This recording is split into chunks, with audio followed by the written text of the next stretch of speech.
Kamp Koral, a particularly large blemish on an already messy franchise. Most people's experience with Kamp Koral is they saw it got announced, it made them mad, it messed up the canon, and it made them madder. A couple of its characters and concepts found their way into the main show, and then it got canceled. But even though this show has been put to rest, what is actually contained in the nearly 20 hours of content sprawled across the 2 seasons this show had? Is any of it entertaining or worth watching? Well, I just went through those 20 hours of episodes, and I gotta say, it was exhausting. Let's take a look at every single episode of Kamp Koral and figure out what went wrong. So before we get into the actual episodes of the show, I need to talk about the first introduction to the concept of Kamp Koral, which was within the SpongeBob movie Sponge on the Run. I'm not going to get too much into Sponge on the Run as a film, even though it's a complete disaster. The plot revolves around SpongeBob going on a journey to rescue Gary, but instead of Gary being gone because of SpongeBob's own character flaw, like in Have You Seen This Snail, Gary just kind of gets stolen by Plankton and shipped off to King Poseidon, which, why is there a King Poseidon when we've already established a King Neptune? No. This isn't a Sponge on the Run video, it's a Kamp Koral video. Not here to critique the movie. But seriously, did you really have to have a long-winded dream sequence in the middle of the film that has nothing to do with the plot and was just an excuse to have live-action celebrity cameos? Nope, not talking about Sponge on the Run, except in the context of how it introduces Kamp Koral. So the first time we see Kamp Koral is directly after SpongeBob realizes that Gary is missing, and there's a flashback to the first time SpongeBob and Gary met, which is at Kamp Koral, which is actually spelled with the letter C, where in the actual show, it would eventually be spelled with 2 Ks, similar to the Krusty Krab. The flashback shows a young SpongeBob and a baby Gary, and the baby Gary just kind of appears, and SpongeBob is like, "You're my friend now." That's literally it. Just, "Hello, SpongeBob from SpongeBob SquarePants franchise. I am Gary the Snail." And SpongeBob is like, "Hello, Gary from SpongeBob SquarePants franchise. I am SpongeBob. It's so nice to meet you here at Kamp Koral, the main setting of our spin-off show, Kamp Koral, available for streaming on Paramount Plus March 4th. And that's supposed to be like a touching moment or something. Like, could you make it any more obvious that this is supposed to be an ad for your new show? It just doesn't work as an ad, and it doesn't work to raise the stakes of SpongeBob's non-character arc in this joke of a movie. Also, side note, the young SpongeBob in the Kamp Koral flashback in this movie is not voiced by Tom Kenny, instead being voiced by a child actor. The same goes for the kid versions of some other characters we see later. Kinda odd, because in Kamp Koral, the show, the characters are voiced by their regular voice actor. I wonder if they were originally planning to use different voice actors for Kamp Koral, but eventually just decided against it. Or perhaps this was just a choice that worked better because it's a flashback in a film. Kamp Koral gets crowbarred into the movie later on when SpongeBob is on trial for trying to steal Gary back from the false god Poseidon, and all of his friends go up and defend him by telling their own stories about how they met SpongeBob, which all take place at Kamp Koral, available for streaming on Paramount Plus March 4th. The first story comes with Sandy, a character who's probably the most controversial in terms of her existence within Kamp Koral, but we'll get into that a little later on in the video. In the Sandy flashback, Sandy feels insecure about the prospect of her becoming a scientist, and SpongeBob is like, "Yeah, you could probably be a scientist," and then she just kind of has confidence now. Really? That's the best you could come up with? Like, no one would have told her that she could be a scientist except SpongeBob? They couldn't have come up with something that's more unique to SpongeBob as a character that inspired her, like his sense of creativity or appreciation of the world around him? No? They just have him say, "You can do thing you aren't sure about," and that makes him a saint. Then we get Patrick's flashback, which is just Patrick sitting and being sad about being homesick, and SpongeBob goes, "I'll be your friend," and that's it. It's all better. Nothing to meaningfully overcome, nothing about these characters specifically that brings them together, just one sad guy being like, "Wah," and the other guy goes, "Fwend." You know, the funny thing about the Patrick Kamp Koral retcon is that it's the only retcon that goes in the opposite direction. Like, think about it. Sandy, Mr. Krabs, Squidward, even Gary, you would think have really only been in SpongeBob's life for just a few years at most. But Patrick has been established to have been friends with SpongeBob since they were babies, so the Kamp Koral meeting actually implies they met later in life. Then we get the Squidward flashback, and I noticed that Kid Squidward has a very different design here as opposed to the Kamp Koral show with these big glasses. I also think it's implied that Squidward is the same age as SpongeBob and Patrick, or at the very least a fellow camper, whereas in the Kamp Koral show, Squidward is portrayed as a slightly older camp counselor. counselor. I find it interesting how much changed between the movie and the show. You'd think they would have been more finalized since the movie was made specifically to promote the show. The Squidward flashback revolves around Squidward losing the camp talent show to SpongeBob and Patrick, and SpongeBob pretending later on that the judges made a mistake and Squidward actually won, giving him the confidence to pursue music. Oh, so you do know how to write a flashback that's more than just, hey, let's be friends. Cool, you were supposed to do that for all of them, but at least the Squidward one is meaningful. Mr. Krabs goes last, and it's another SpongeBob inspired him flashback where apparently SpongeBob inspired Mr. Krabs to start his own restaurant back when he worked as the food server at Kamp Koral. Similar to the Sandy thing, it doesn't illustrate anything about these characters that makes SpongeBob the one who inspires this major tenet of Krabs' character. It just kind of gives SpongeBob all the credit for being the super amazing person without actually showing us what is amazing about him. This is also the biggest deviation from what we would eventually see in Kamp Koral the show, because in the show, Mr. Krabs is not the food server. Plankton is, and Mr. Krabs is actually the owner of Kamp Koral. This is probably why they changed the name of the camp from using C's to using K's. The one thing I will say about these Kamp Koral flashbacks in the movie is that they make the campgrounds look absolutely stunning. I'm not the biggest fan of the art direction of Sponge on the Run. Even looking past that, I prefer 2D animation. Even as a 3D animated film, it doesn't use that type of animation too well, as compared to the more recent SpongeBob movie, Search for SquarePants. But they went all out animating the Kamp Koral scenes. And man, does that work to their detriment when we see the TV budget design of Kamp Koral. Woof.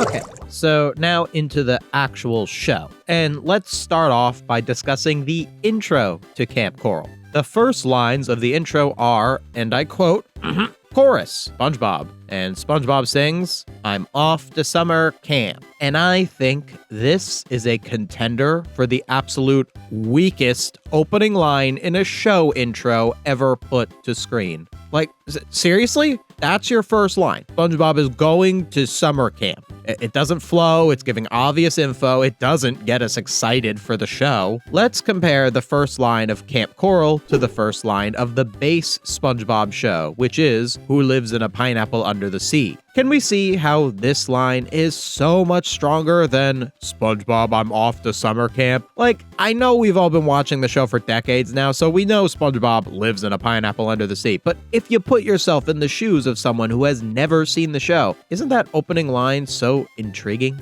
And doesn't it already say so much about the show and this character? SpongeBob's house being a pineapple leans into the cartoonish nature of the show, and any character who would make the choice of living in such a house must be a wacky, quirky character. And then the line flows into "under the sea" to further establish the underwater setting. One could argue that the first line of the original SpongeBob show is "Are ya ready, kids?" since that is what is said before it goes into "Who lives in a pineapple." But even if you compare "Are ya ready, kids?" it still blows Kamp Koral's opening line out of the water. No pun intended. The first thing you see in just about every SpongeBob episode is this pirate saying, "Are ya ready, kids?" which sets up that this is going to be a fun experience for said kids and establishes the nautical theme of the show. Then the second line of the Kamp Koral intro goes, "Through nature I will tramp." Ugh, doesn't that line just reek of the songwriter going, what rhymes with "I'm off to summer camp"? Now compare that to the second line of the base SpongeBob theme song, "Absorbent and yellow and porous is he," which is just a banger rhyme for "Who lives in a pineapple under the sea." It further establishes the cartoonishness of the character. Absorbent, yellow, porous. People aren't any of those things, but sponges are. I also like that the second line works well for all ages. Like, if you're really young, you might only recognize the word yellow, but that would be enough for you to understand that it's describing something about the character. If you're a little older, you might understand the other words, absorbent and porous. And I think it might be likely that the SpongeBob intro might have even taught you what those words actually mean. Okay, I'm not going to overanalyze literally every single line in both intros, but I think you get the point about how much the original intro put in the work to establish this world and this character, while the Kamp Koral intro is just like, yeah, SpongeBob is at summer camp, whatever. The Kamp Koral intro then shows a bunch of other animations of SpongeBob wreaking havoc all over the camp, which I think is a little out of character for SpongeBob. Like, is SpongeBob really this much of a destructive character? I mean, I guess there's some instances where he's destructive in the main show, but this intro communicates to me, oh yeah, this guy's the troublemaker who's always messing things up at the camp. And that just kind of doesn't reflect respect the character that much at all. I think all of this action in the intro is just for the sake of having a little bit more happening on screen, but doesn't really tell us all that much about the character of SpongeBob at all. I mean, just compare all of the movement in this Kamp Koral intro to the original SpongeBob opening, which has all of these different creative movements and animations involving the character. Sure, the original SpongeBob intro doesn't tell us too much about SpongeBob's personality, nor does it establish any other major settings beyond the pineapple, but it doesn't really need to do those things, because SpongeBob, the original show that is, takes place in a myriad of so many different locations. So the intro being like, yes, this is SpongeBob, is all it needs to do. And it does it perfectly. I also noticed that the Kamp Koral intro goes out of its way to show all of the other legacy characters, whereas the original show's intro doesn't show any other characters besides SpongeBob himself. I think this is another indication of the Kamp Koral intro, and Kamp Koral the show, relying on you having already been introduced to these characters. Like, think about it. The chorus keeps repeating SpongeBob as if he's someone you already know, as opposed to the original intro that more so is trying to introduce you to SpongeBob as if you don't know who he is already. And then the Kamp Koral intro ends with a toilet joke. Yeah, fitting.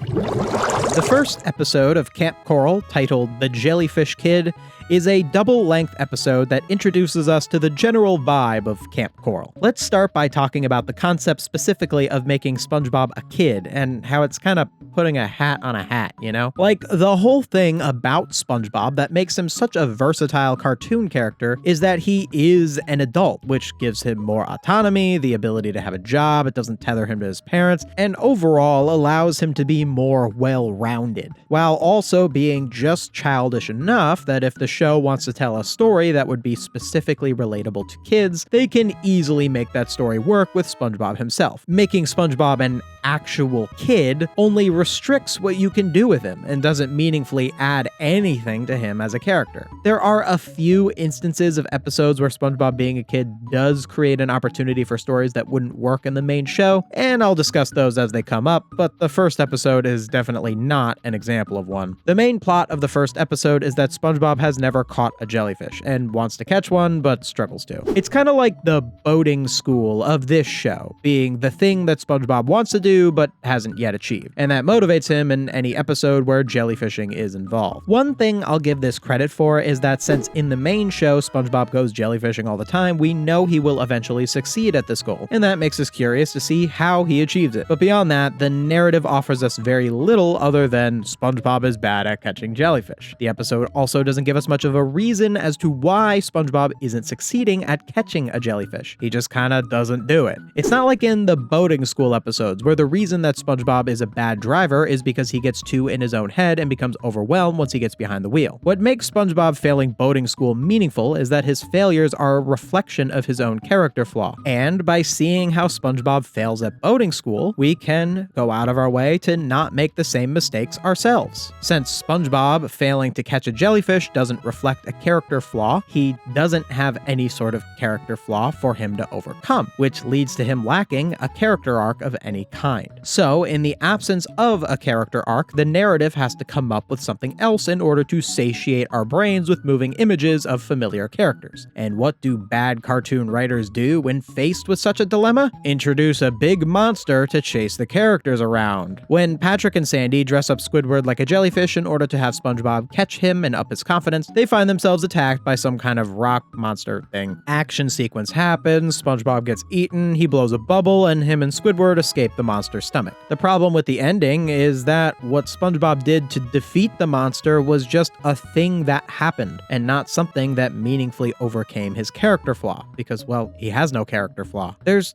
just a teensy bit of a message to this episode, with it being that SpongeBob actually will have to earn catching a jellyfish, and catching a fake Squidward jellyfish isn't enough. But even with that in mind, the first episode of the show is just messy. It doesn't really meaningfully make us root for the characters, it takes up way too much time with slapstick and action, and it completely lacks the things that make a story work. Let's compare The Jellyfish Kid to the first episode of the base SpongeBob show, Help Wanted. So in Help Wanted, SpongeBob overcomes a character flaw in in his own confidence. The beginning of the episode shows SpongeBob nervous about going into the Krusty Krab to get a job. This nervousness leads to a rocky first impression with Mr. Krabs that causes Krabs to send SpongeBob away on an impossible task just to get rid of him. SpongeBob then inexplicably succeeds at this task and brings back the hydrodynamic spatula, even though Krabs made it up. SpongeBob achieving this impossible task is what earns him the job, and him succeeding at said task is completely one-to-one with him succeeding at overcoming his character flaw and lacking confidence. Since he was so confident, he was able to do something thought literally impossible. The first episode of the original SpongeBob show also did a much better job establishing the world and the characters. The character introduction of SpongeBob, where he lifts the teddy bear weights, I think just perfectly illustrates who he is as a character, as it visually conveys his struggles in his own confidence and his own sense of childishness. The anchovies who terrorize the Krusty Krab also set up the special brand of absurdity that the show is known for, with them nearly destroying the Krusty Krab over something as silly and mundane as unfulfilled burger orders, and SpongeBob getting to play the hero just by being a fry cook strikes the perfect balance between the magical and the mundane that is what makes SpongeBob SpongeBob. Now, let me ask you, does the first episode of Kamp Koral do anything even remotely like that? All it seems to do is show you, hey, look at these characters but at a different age in a different setting, in a worse art style, and puts in none of the effort that Help Wanted did to endear you to the characters or establish the magic of their world. The Jellyfish Kid couldn't do in 22 minutes what Help Wanted was able to accomplish in only 8 minutes. And you know the worst part? The fact that Help Wanted was so good is the reason why the Jellyfish Kid is bad. Think about it. When they're making Help Wanted, they don't know if the show's gonna stick around. They've got a real motivation to make sure it's as good as possible. And since it was that good, and a bunch of episodes that came after were so incredibly good, the show got super big and famous, by the time they made Kamp Koral, they no longer had that same fire under their butts. So we get this. But considering that Kamp Koral got canceled after 2 seasons, maybe they actually did have that fire under their butts. And maybe they should have tried a little harder. So yeah, not off to a great start. But I will say this, as we get into the rest of the series, I will let you know that there are some episodes of this show that aren't terrible. But you're just gonna have to stick around and find out what they are, because it certainly isn't the next episode. The next episode, which is the first 11-minute episode, Sugar Squeeze, opens with very few laughs in a scene where SpongeBob and Patrick are looking for missing candy. I guess the stash joke was alright. You can have some of my stash. And I really want to point out how the beginning of an episode being this unfunny is just unacceptable. Like, come on. Think about the beginning of an episode like Chocolate with Nuts, and how many laughs come right out the gate in that episode. If you compare the first minute of Chocolate with Nuts and the first minute of Sugar Squeeze and count the amount of times the average person laughs in each one, the difference would be staggering. Like, come on, you're comedy writers writing for a giant franchise. You can't make 1 minute of funny jokes in the beginning of an episode. You really have to resort to this boring nonsense?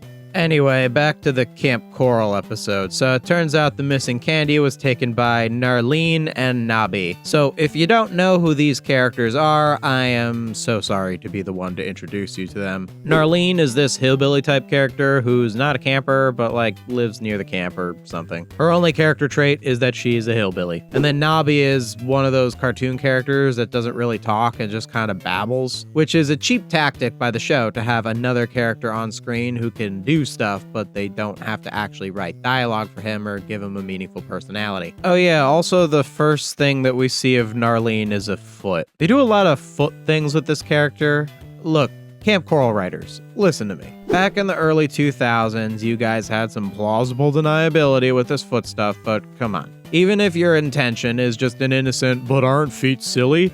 Have you not seen how people react to this stuff nowadays? And like, look, even if the foot thing isn't creepy, it just isn't funny, so why do it at all? So anyway, Narlene and Nobby stole the candy so that they could make it into some kind of glowing super candy drink. I think it's supposed to be a joke on making moonshine, which is like fine, I guess. That could have been clever if they actually did something with the story. And speaking of story, there really isn't any sort of story here at all. The entirety of what we are being shown on screen is, we're making this yummy candy, and all the Kamp Koral kids are like, yeah. This is actually really common with amateur and literal children writers, where they don't understand what a story is, so they just kind of have a bunch of characters just eating food or something. And like, what does this actually do for us? What do we as the viewer benefit from watching characters consume candy? We're not consuming it. The candy is not used in a broader story, so what's the point? This is all literally just multiple minutes of characters going yum and then floating around glowing. What's happening? Like, to compare it to the original SpongeBob show and how it portrays Krabby Patties as this super delicious thing that everyone loves, they use Krabby Patties to progress the story. Like, for example, in the episode As Seen on TV, the entire ending of the episode revolves around the customers wanting to eat Krabby Patties, even chanting stuff like, "We want onions! Cheese! Yeah!" The episode isn't just, look at these people eating yummy food, it's about SpongeBob's actual character arc, where he grapples with his own sense of self-identity and rediscovering his purpose as a fry cook. The Krabby Patties being delicious is just an element of that broader story. It's not meant to be the entire story itself. There's a moment when they get back to the camp and SpongeBob says they are going to share the candy, and Patrick is like, share? Which gave me some hope that the episode was at least going to have an actual theme about sharing, but nope. This doesn't become a conflict at all. They have Patrick say share as if him and SpongeBob are gonna fight about it, and then it's never brought up again. They just share the candy with no fight. Then it goes into a whole sequence where Mr. Krabs sees all the camp kids glowing and floating around, and Arlene says, I can fix it, and makes Krabs give her some stuff in exchange for her unglowing everyone with this machine. So maybe the episode is about scams, because Narlene kind of scammed Krabs here. But if you wanted to make it about scams, why do you have Narlene make him give her like a bunch of garbage or whatever? Why didn't she make him give her, money, which would have made Krabs upset because he likes money and what? I don't know. The whole episode just seemed to amount to a bunch of nonsense, if you ask me.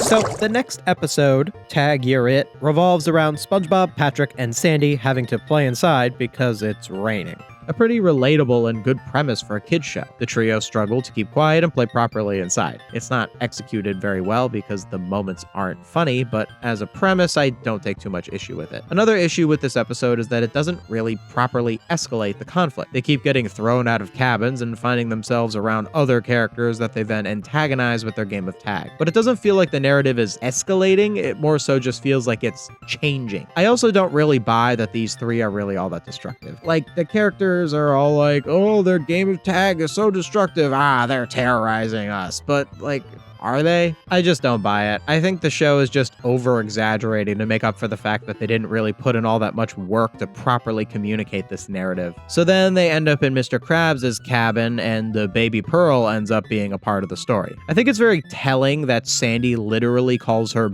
baby Pearl, Aw, look, baby Pearl wants to play tag with us. Like, I get that sometimes you would refer to a baby as baby this, but this moment just screams, I am referring to this character as baby version, meaning that this is not usual version of this character. They then play tag with baby Pearl, and the writers decided to have Pearl be like really good at playing the game and hard to catch. It's pretty lame subversion. Aha, you expect baby to act like baby, but actually baby is competent. Not only is this a boring case of what if opposite of usual expectation, but it also undermines what could have been a good lesson, which is you should be careful around babies. Like, these characters have been causing trouble the whole episode, and usually that trouble isn't too bad. But around a baby, their actions could have some really negative consequences. But instead of the narrative engaging with that, they just have the characters act as chaotically as they have the whole episode and go out of their way to make Pearl not act like a baby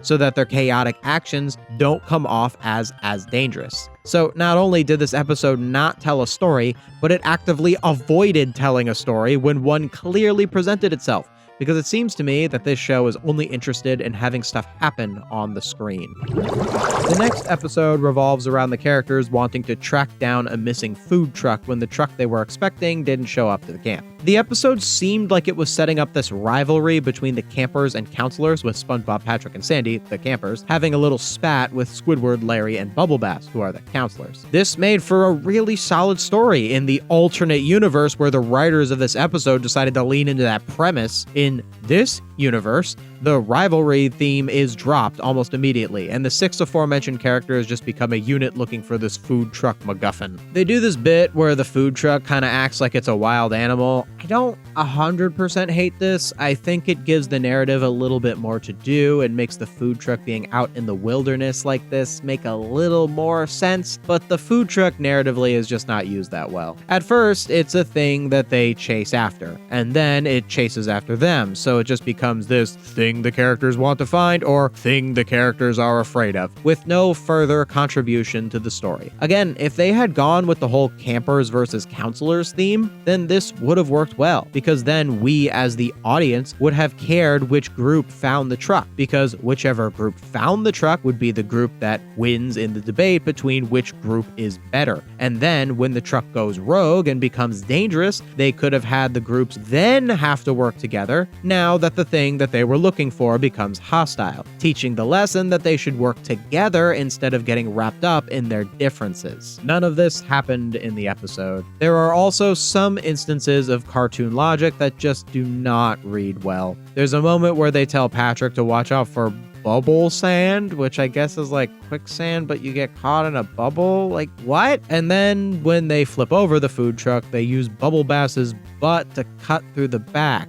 But butts aren't sharp. You can't even do a fat guy butt joke right? Seriously? And then after they get into the food truck, the characters just kind of make a bunch of random noises and do a bunch of random movements. Then the episode transitions to a campfire story, so I guess the whole episode was just a campfire story SpongeBob was telling, which I guess makes the truck acting like an animal make a little bit more sense, but still, I don't really like this framing device. I mean, we're 4 episodes in here and we're already doing non-canon this was all a dream stuff. And what does this whole episode being nothing more than a campfire story actually accomplish? Does it say anything about SpongeBob the Teller? Does it communicate anything about his perspective? Or is it just a way of being like, yeah, some of the stuff in this episode was outside of reality, so here's an excuse for why? If you compare this campfire story framing to the reveal at the end of Doing Time, where Mrs. Puff realizes that all of the events of the episode were a dream sequence brought on by her losing her sanity at the hands of SpongeBob's shenanigans, that reveal enhances the events of the episode because it leans into the actual characterization of Mrs. Puff. So the things that happened in the episode, even if they weren't actually real within the show's universe, it mattered to the viewer because what it communicated about the character of Mrs. Puff was real within the show's universe, that is.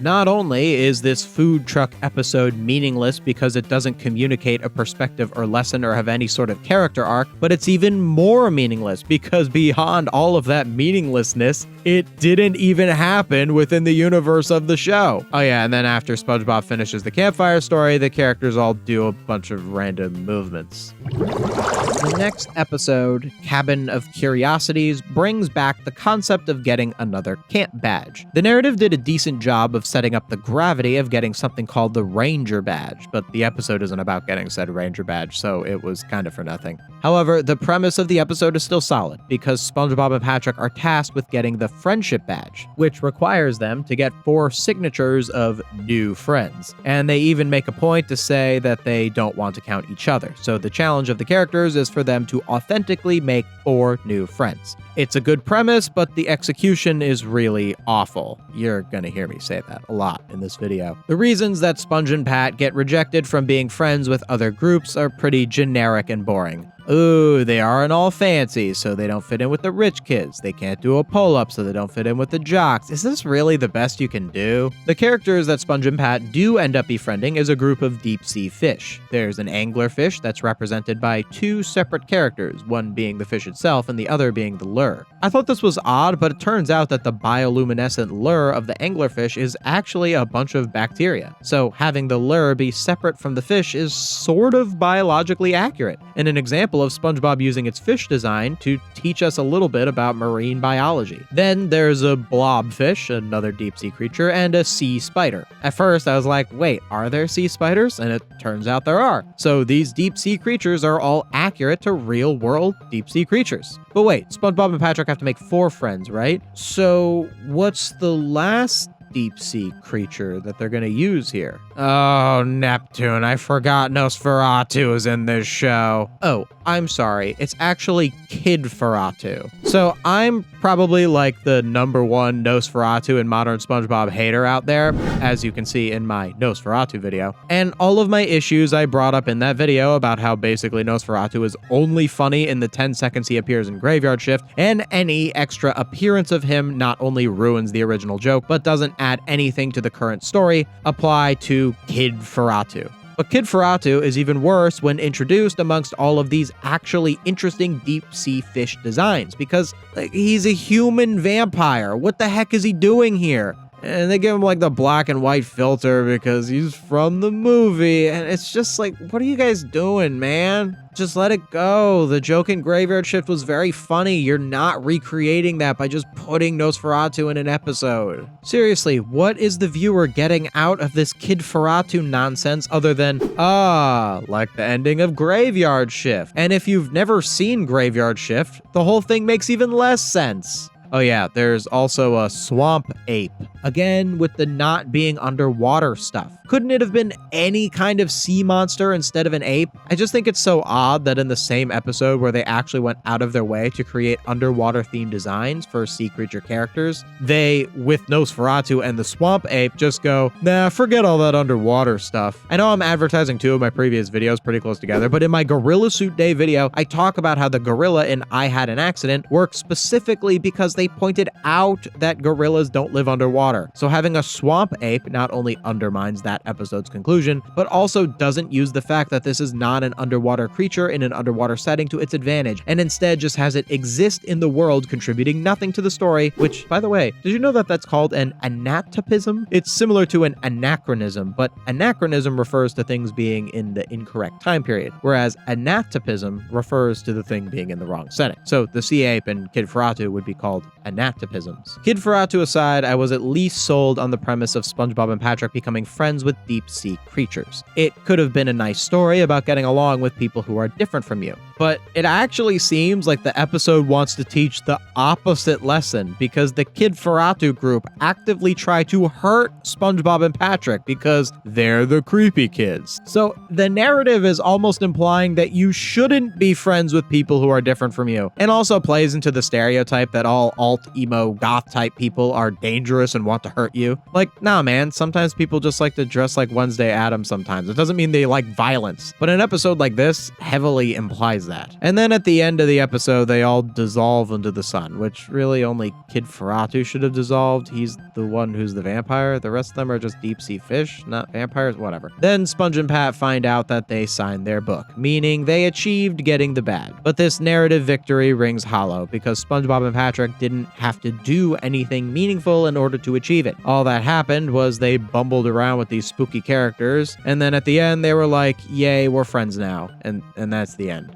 The next episode starts off with Narlene telling SpongeBob, Patrick, and Sandy about this. You ever seen a nudist camp? All right, let's pack it up. Let's just end it here. Hey, thank you so much for watching. No, okay. I guess I have to address whatever this is. Okay, so first off, I was a little surprised that you could even broach this subject in a show of this age rating. I suppose they spell the word kind of wrong in the title. I guess that's kind of a getting around the censors thing. Now look, I'm not the biggest Puritan around when it comes to certain kinds of subject matter in shows. Like, for example, I have a video where I defend the Panty Raid from Midlife Crustacean and say that the episode shouldn't have been banned due to that scene, because the scene in and of itself is the best way to tell the the story that that episode wanted to tell. And the episode properly taught the lesson that doing a panty raid is wrong by punishing the characters who committed the act. To compare this episode to the Panty Raid, I think a major difference between the two right off the bat is that in Midlife Crustacean, the Panty Raid is unambiguously an immoral act and is treated as such by the narrative. Whereas in this Kamp Koral episode, the trio looking to spy on the nudist camp isn't portrayed as a morally wrong action. And in some ways, I get why it's not portrayed that way. Like, yes, if this were a real situation, it would be morally wrong to go and spy on people who are partaking in such an activity, as you'd be invading their privacy, but at the same time, the innocence of the characters kind of muddies the moral question. Whereas in Midlife Crustacean, since SpongeBob, Patrick, and Mr. Krabs are adults, there's really no question about the morality of the situation. And that's the biggest difference between these two episodes, and why Search for Camp Nudist makes me a teeny bit uncomfortable. One episode only involves adults, and one episode involves kids. Sure, they are kid versions of characters we usually know as adults, but still portrayed as kids in this show. I guess I'll say this. If I worked on this show, I don't think I personally would have pitched this as an idea for an episode. I would just feel kind of weird being the guy to come up with the idea, you know? With all that out of the way, how do I actually feel about the story of this episode? Well, at its core, it's a story about a group of kids getting up to something that they are curious about. But beyond that, the story doesn't really engage too much with the themes of curiosity. On one hand, I'm kind of glad they didn't do that, because that would have just made the episode even more uncomfortable, you know? Like, how shallow the show is actually works out in its favor here. But at the same time, if the premise of your episode is something that, if properly engaged with and explored, would be too inappropriate for your target audience, maybe the idea should have been shelved. Oh yeah, there also was one joke that I'm kinda gonna clutch pearls over. There's this one moment where Patrick says he wants to have an undressed hot dog, and it shows him in a thought bubble taking clothing off a hot dog and eat it. And just, really guys? Like, Kamp Koral writers, look me in the face and tell me that you didn't know what you were doing with this. And it's not even funny. It's just pure shock value. Again, to compare it to the Panty Raid, that scene is funny because it contributes to the story. It's not there for meaningless shock value, and that's why I defend it as a valid story, even in a family show, while I would never defend something like this. The ending joke that I think was an attempt to kind of sanitize this whole episode is that the naked fish are all replaced with realistic-looking fish models. It's kind of a clever joke and makes it so that the episode doesn't have to worry too much about censorship. They do have them all stared down Mr. Krabs' ass, which, again, a situation like this would be funny if every character involved were adults. See, the algae is always greener.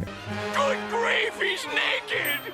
But with this situation, I'm just a little too uncomfortable to find any of this funny or enjoyable.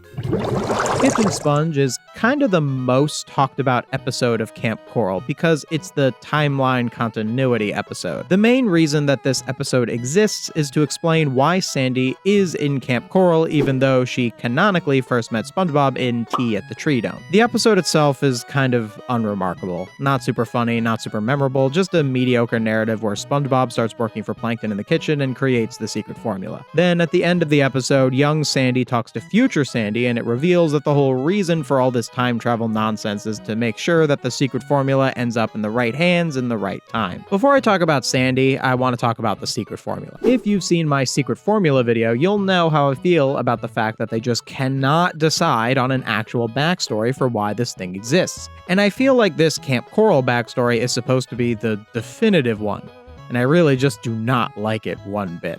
I don't see the reason behind why SpongeBob is the one who created the secret formula. Like, what does that add to his character? SpongeBob is portrayed to be a very good fry cook, and in a lot of ways that shows how much of a competent character he is. However, the secret formula's creation literally made Mr. Krabs a millionaire, and I just think there's something kind of unsatisfying that SpongeBob was actually the one who created it. At least with the friend or foe backstory, which portrays Krabs as more so being lucky to create the formula with a bunch of ingredients getting knocked into the pot in just the right way, is a meaningful backstory for over the existence of the formula, as it feels like the universe bestowed the formula on Krabs, not only for the purpose of raising him out of poverty, but also as a gift to the people of this world. SpongeBob's relationship to the secret formula should really begin and end with the fact that he's the only character on the show besides Mr. Krabs who knows the formula, with some exceptions obviously, and the fact that SpongeBob is trusted to wield something as powerful as the secret formula elevates him as a character. But if you make it so that SpongeBob was actually the one who made the formula in the first place, it places the formula below SpongeBob, and it and the Krabby Patty and the Krusty Krab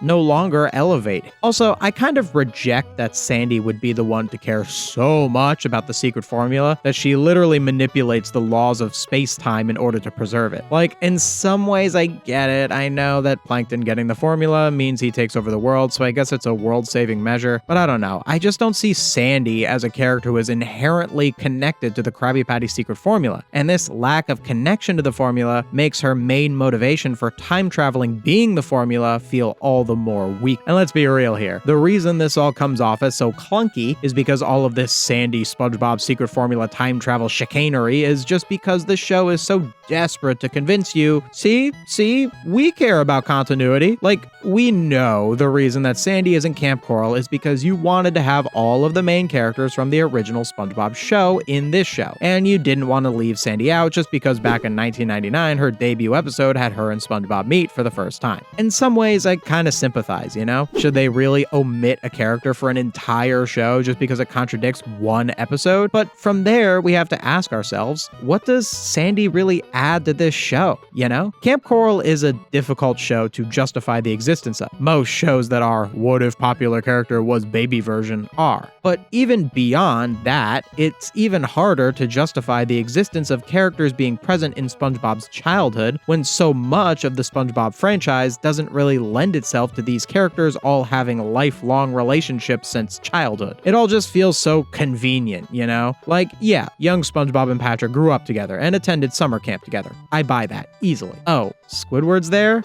I guess. Kind of felt more like Squidward had that adult neighborly coworker relationship with SpongeBob. Didn't really get a known each other since childhood vibe from him. Oh, Mr. Krabs is the camp counselor? Okay, kind of seems like since Mr. Krabs is SpongeBob's boss, he's someone he had to earn the respect of in adulthood, not someone who just happened to know him as a child camper.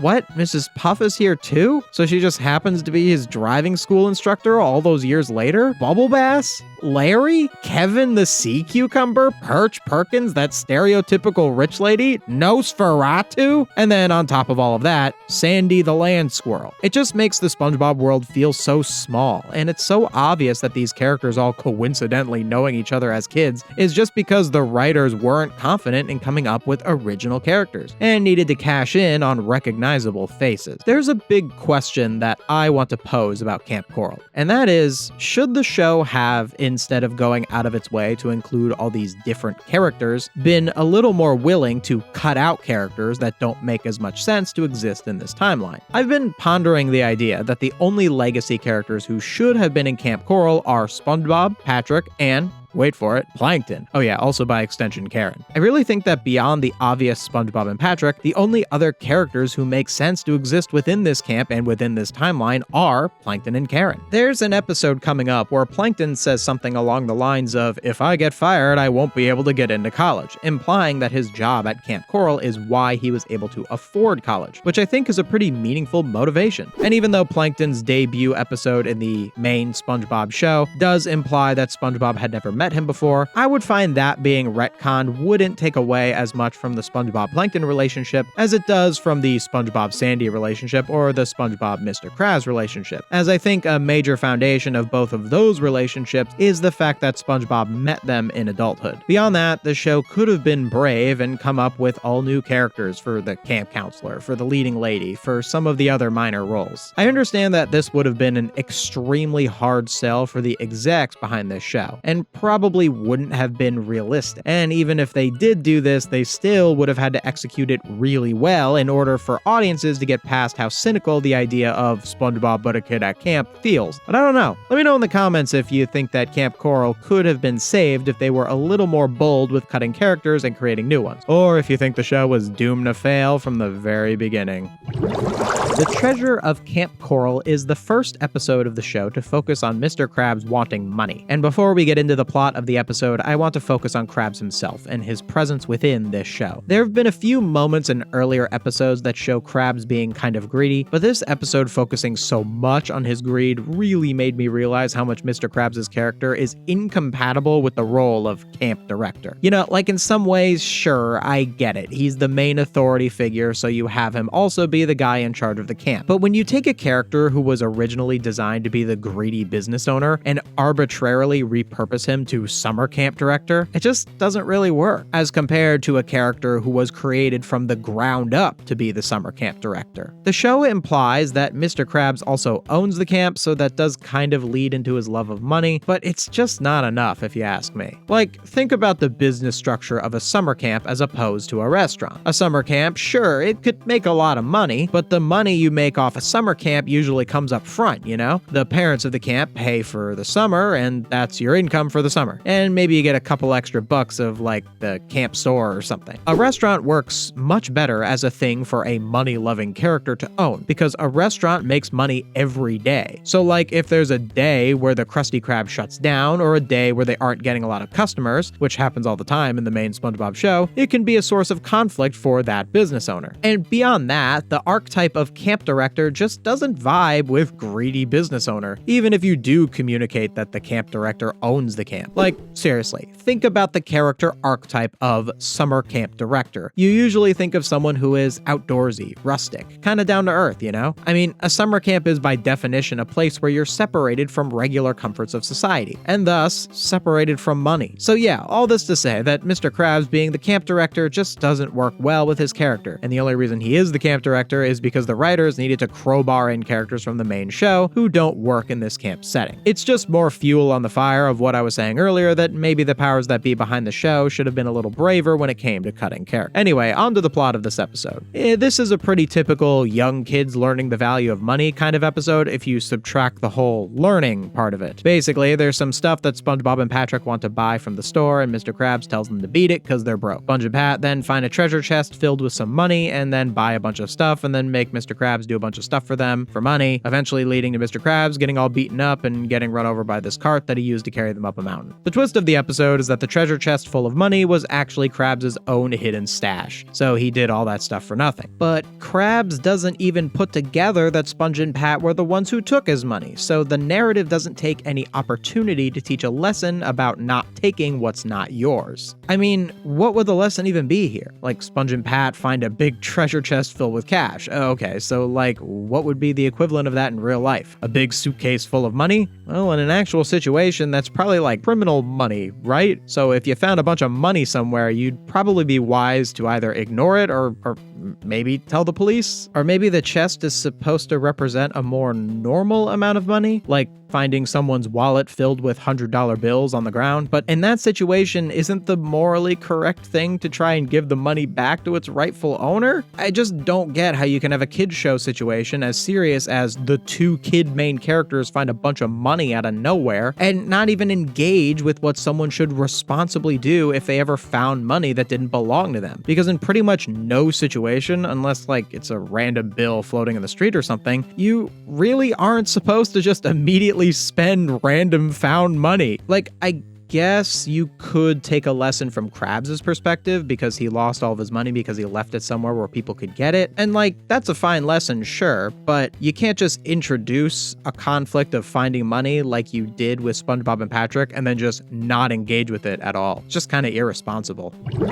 Camper Gary is the episode that introduces Gary as a wild snail who Mrs. Puff wants to catch because he ate out of her garden. The episode accomplishes more than the flashback in Sponge on the Run, because instead of it just being like, yeah, you're my pet now, it shows a story where SpongeBob went out of his way to protect Gary, which is what earned Gary's trust and friendship. The episode even has a decent arc for Mrs. Puff, where she learns to appreciate Gary when Gary ends up saving her life, even though she spent the whole episode antagonizing him. I think this is the first episode I've talked about here that I feel positively towards. The only thing it's missing is, you know, stuff like good humor and strong scenes, but as far as the essentials of storytelling, like themes and arcs go, I'd say Camper Gary works pretty well as a meaningful episode and a strong backstory between SpongeBob and Gary.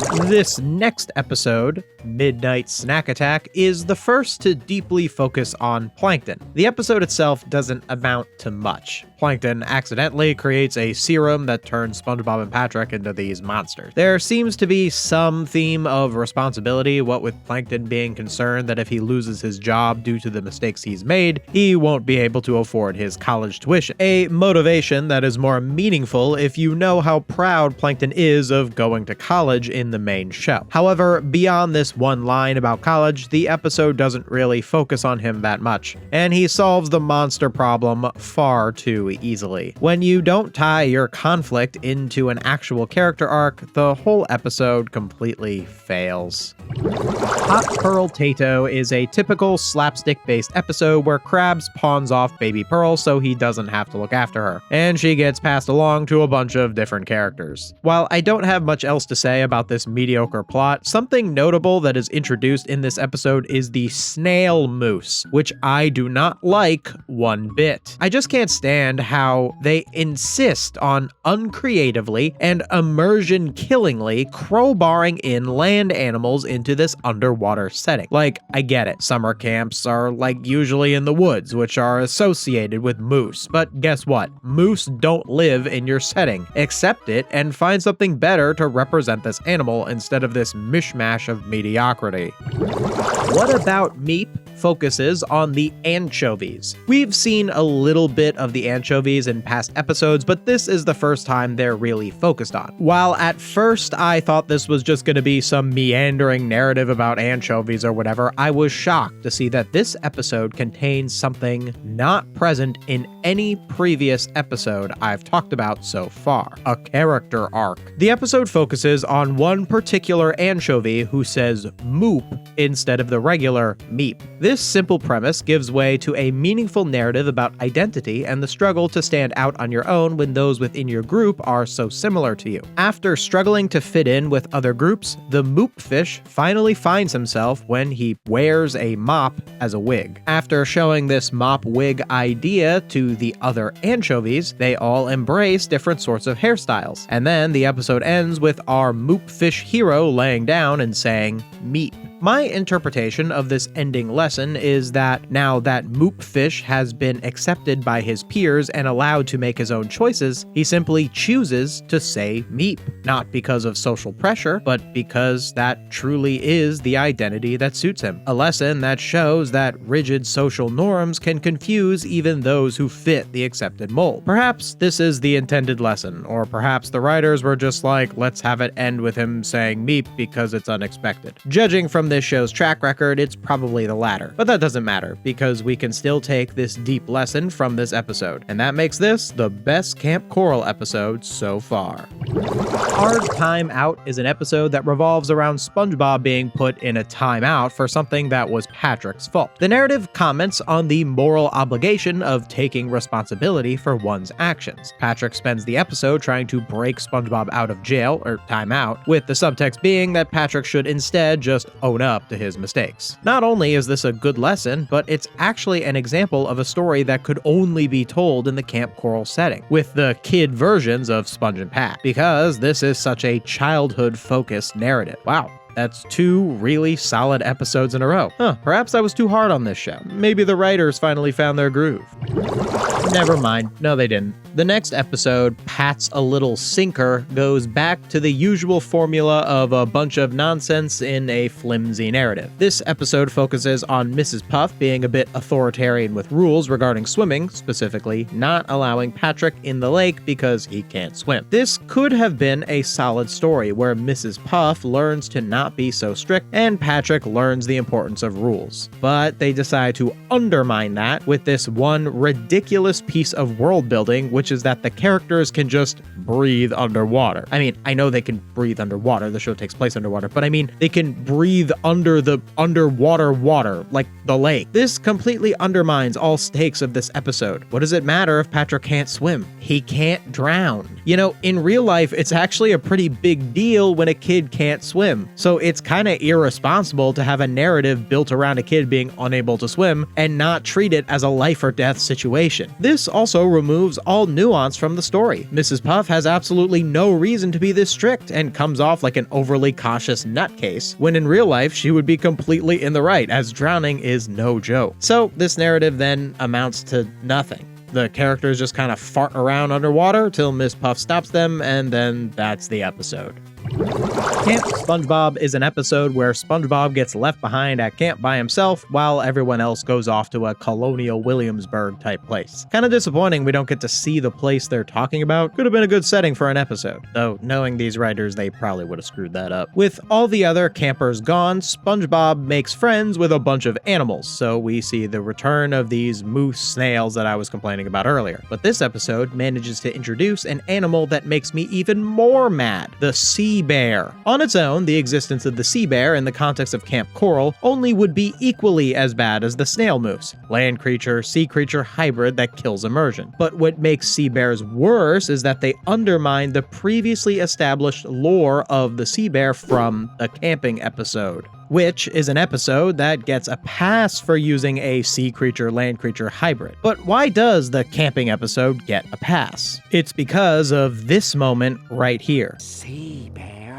You mean like the ones that don't exist? Since in the camping episode, sea bears are mythical creatures, the fact that they break the laws of the universe works in their favor and makes them come off as even more mythical. Take away their mythical status, and they actively work against the show's world building. Also, if sea bears are so mythical, why are they so common? In the camping episode, it's established they only appear after a really specific set of conditions have been met, but at Kamp Koral, they're just kind of all over the place. And I just don't get why they had to have this cheap reference sea bear and lazily designed moose snail, when there are so many undersea animals they could have used instead. I mean, they've got sea bunnies running around acting like bunnies. That works. Sea bears and snail moose don't. Anyway, what episode was I talking about? Oh yeah, so SpongeBob has like no agency as a protagonist in this episode. The animals just sort of show up, cause trouble, and it ends with everyone coming back to a bunch of animals in their cabins. No character arcs, no addressing of character flaws, just a bunch of noise that doesn't even have the decency to respect the show's world building.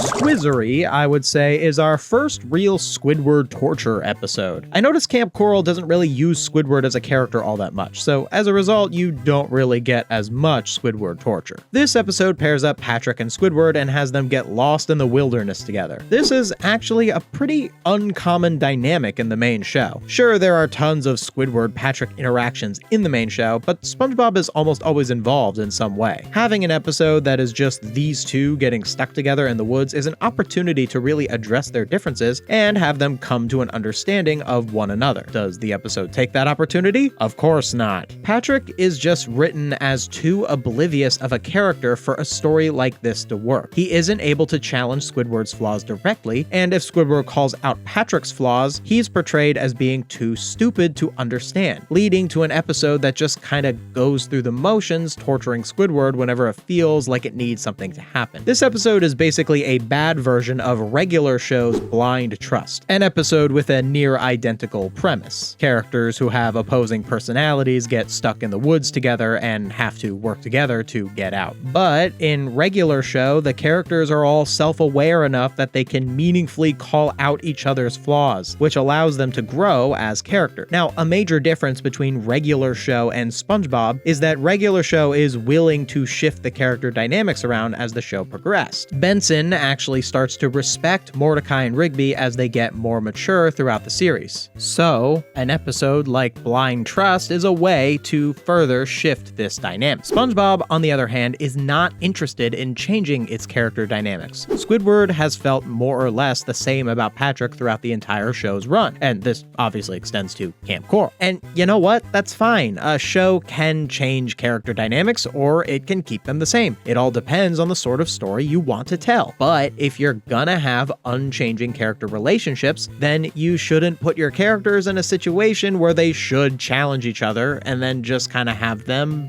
not. Game Night is an episode focused on the adults who want to have a game night but keep getting interrupted by SpongeBob shenanigans. While it does have a lesson about not running away from your problems, it's just kind of a setup location, do conflict, move on to new location, and then repeat. My Fair Nobby begins with Narlene leaving Nobby with SpongeBob and Patrick. At first I thought this was going to be 11 minutes of Nobby wreaking havoc, but this episode pleasantly surprised me with a story about Nobby becoming all prim and proper. Like, sure, it's just your typical make character act like opposite stereotype kind of episode, but it actually does have a meaningful arc for Narlene of all characters, where she learns to accept her brother's new identity. In the end, it turns out Nobby was faking to mess with her, but by then, the story still works because Narlene did undergo a character arc. So yeah, who would have thought that of the few good episodes of this series, one of them would star Narlene? Gimme a News Break revolves around Perch Perkins and this other character I never learned the name of, falling into conspiratorial thinking where they interpret a bunch of piñatas shaped like the people they know to be evidence of an alien invasion. It's a good story about not falling for conspiracies, but at the end of the episode, they just have the aliens be real. Like, I can just tell the writers threw in the aliens at the end to have it just be something unexpected, with no regard for how it undermines the message of the episode.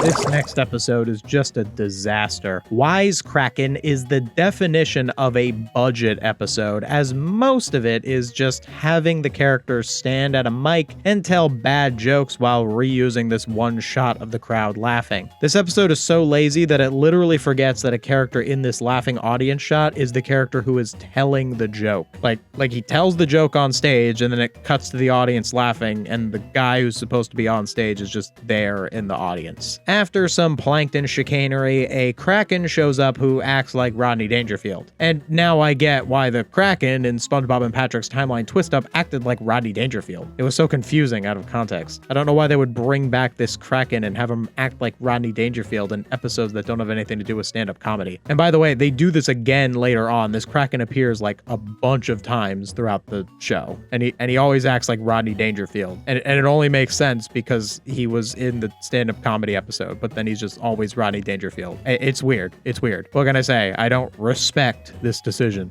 Squatch Swap is an episode where Patrick switches places with a Sasquatch kid and Sasquatch parents get stuck with Patrick. I'm starting to see a pattern with Patrick-focused episodes in this show, where since Patrick is portrayed as so brain dead, episodes that should challenge his character flaws fall flat because he's literally too stupid to undergo a character arc. And that's a shame because Patrick can undergo a character arc, as seen in an episode like Big Pink Loser. You just have to tailor stories to his intelligence level, and also maybe not have him act so lobotomized all the time. Kamp Koral's Christmas special, Ho Ho Horror, is just all over the place. I'll start with the obvious issue. How come they have Santa visit them when their first Christmas is in Christmas Who? In the future timeline. I know they're doing like an alternate timeline thing here, but seriously, you're retconning the Christmas special? Who wrote this episode? The Grinch? There's also this whole stranger danger thing where everyone is afraid of Santa because he's a grown man giving them presents. But then the narrative acts like everyone is in the wrong for not trusting Santa. And look, I don't think the writers were maliciously trying to teach children the opposite of stranger danger. I think they're just bad writers and are grasping at straws for episode conflicts, and this is what they came up with. Shows that being a bad writer doesn't just lead to mediocre episodes, but ones with genuinely harmful messages. I was so ready to dislike Outhouse Outage because the episode started with the outhouse blowing up, so I expected many a toilet joke. But no, it actually has a really strong premise, with the characters being on trial and sharing their own side of the story, all of which give insight into not only the mystery of who destroyed the outhouse, but also how the characters see themselves. I also like that Patrick's side of the story is all line drawn. Nice touch. The reveal is that it was actually Mr. Krabs' fault, and they all worked together to build a new outhouse, reinforcing a theme of personal responsibility. Are You Afraid of the Dork seems to be a Halloween special, but that's weird because didn't we just have a Christmas episode? When did the Santa episode air? Oh, July? Oh, okay. Well, when did the spooky episode air? Oh, also in July. Man, this is so telling to how little they cared about this show. Like, if you grew up watching SpongeBob when it first aired, if there was some kind of holiday special or any kind of special, you know there'd be tons of commercials advertising it. This is just another example of how bleak the streaming era is. The episode itself is like fine, I guess. There's like this spooky story framing device that starts with Bubble Bass telling a story where he's playing a board game and rolls the same number over and over again, with the joke being that he thinks it's scary, but it actually isn't. SpongeBob and Patrick then invade the story and put their own twist on it. Then they kind of repeat the same thing, but with Lady Upturn. And then the Flying Dutchman shows up. The Flying Dutchman then raises the stakes of the other stories. What he did to Larry's story was kind of generic, but I did really like the other Bubble Bass story where the Flying Dutchman really messes with his ego by at first giving him superpowers, but then revealing that everyone has superpowers, showing that he's not special. Towards the end, the Flying Dutchman tries to scare SpongeBob and Patrick. The narrative seemed to want to portray that Sponge and Pat are unscarable, like when they don't respond much to this clown, but they did seem genuinely afraid of getting in trouble, which is interesting character-wise, but it kind of undermines their status as unscarable. There also isn't much to SpongeBob and Patrick that makes them unscarable. Like, I guess they're oblivious, sure, but there isn't too much else to their characters that makes me believe they'd be uniquely capable of defying the Dutchman's scares. I do like the ending sequence where we see the Dutchman's biggest fear, which is being a kid at camp. There are a lot of moments in this episode that seem to inform us about the characters, but the episode itself is just so unfocused and all over the place that it doesn't really resonate too much. Anyway, that's all I have to say about this episode, but there was one moment in this episode that I found quite odd, which is a shot where Larry the Lobster is giving SpongeBob a wedgie. And like, Larry isn't a bully. Like, he can be a little full of himself, but a bully? I don't see it. And it's not just because he's not a bully in the main show. They don't really portray him as a bully in Kamp Koral either, other than this one strange moment. And that got me thinking about how Kamp Koral doesn't really have a bully character. And in a lot of ways, it doesn't really have a villain either. Like, Plankton has a scheme here and there, but he's no villain. It just kind of goes to show how safe and sanitized this show is. There's no bully, there's no villain. Even a more one-off threat like the Flying Dutchman in this episode is just kind of reduced to trying to scare SpongeBob and Patrick and, like, I guess imprison them in a patch. I don't know, it's all just so edgeless. And look, not every show has to have bullies or villains or ghosts that threaten to eat you, but when you make a spin-off of a show that did have those things and sand all the edges down and add nothing more, you end up with something hollow.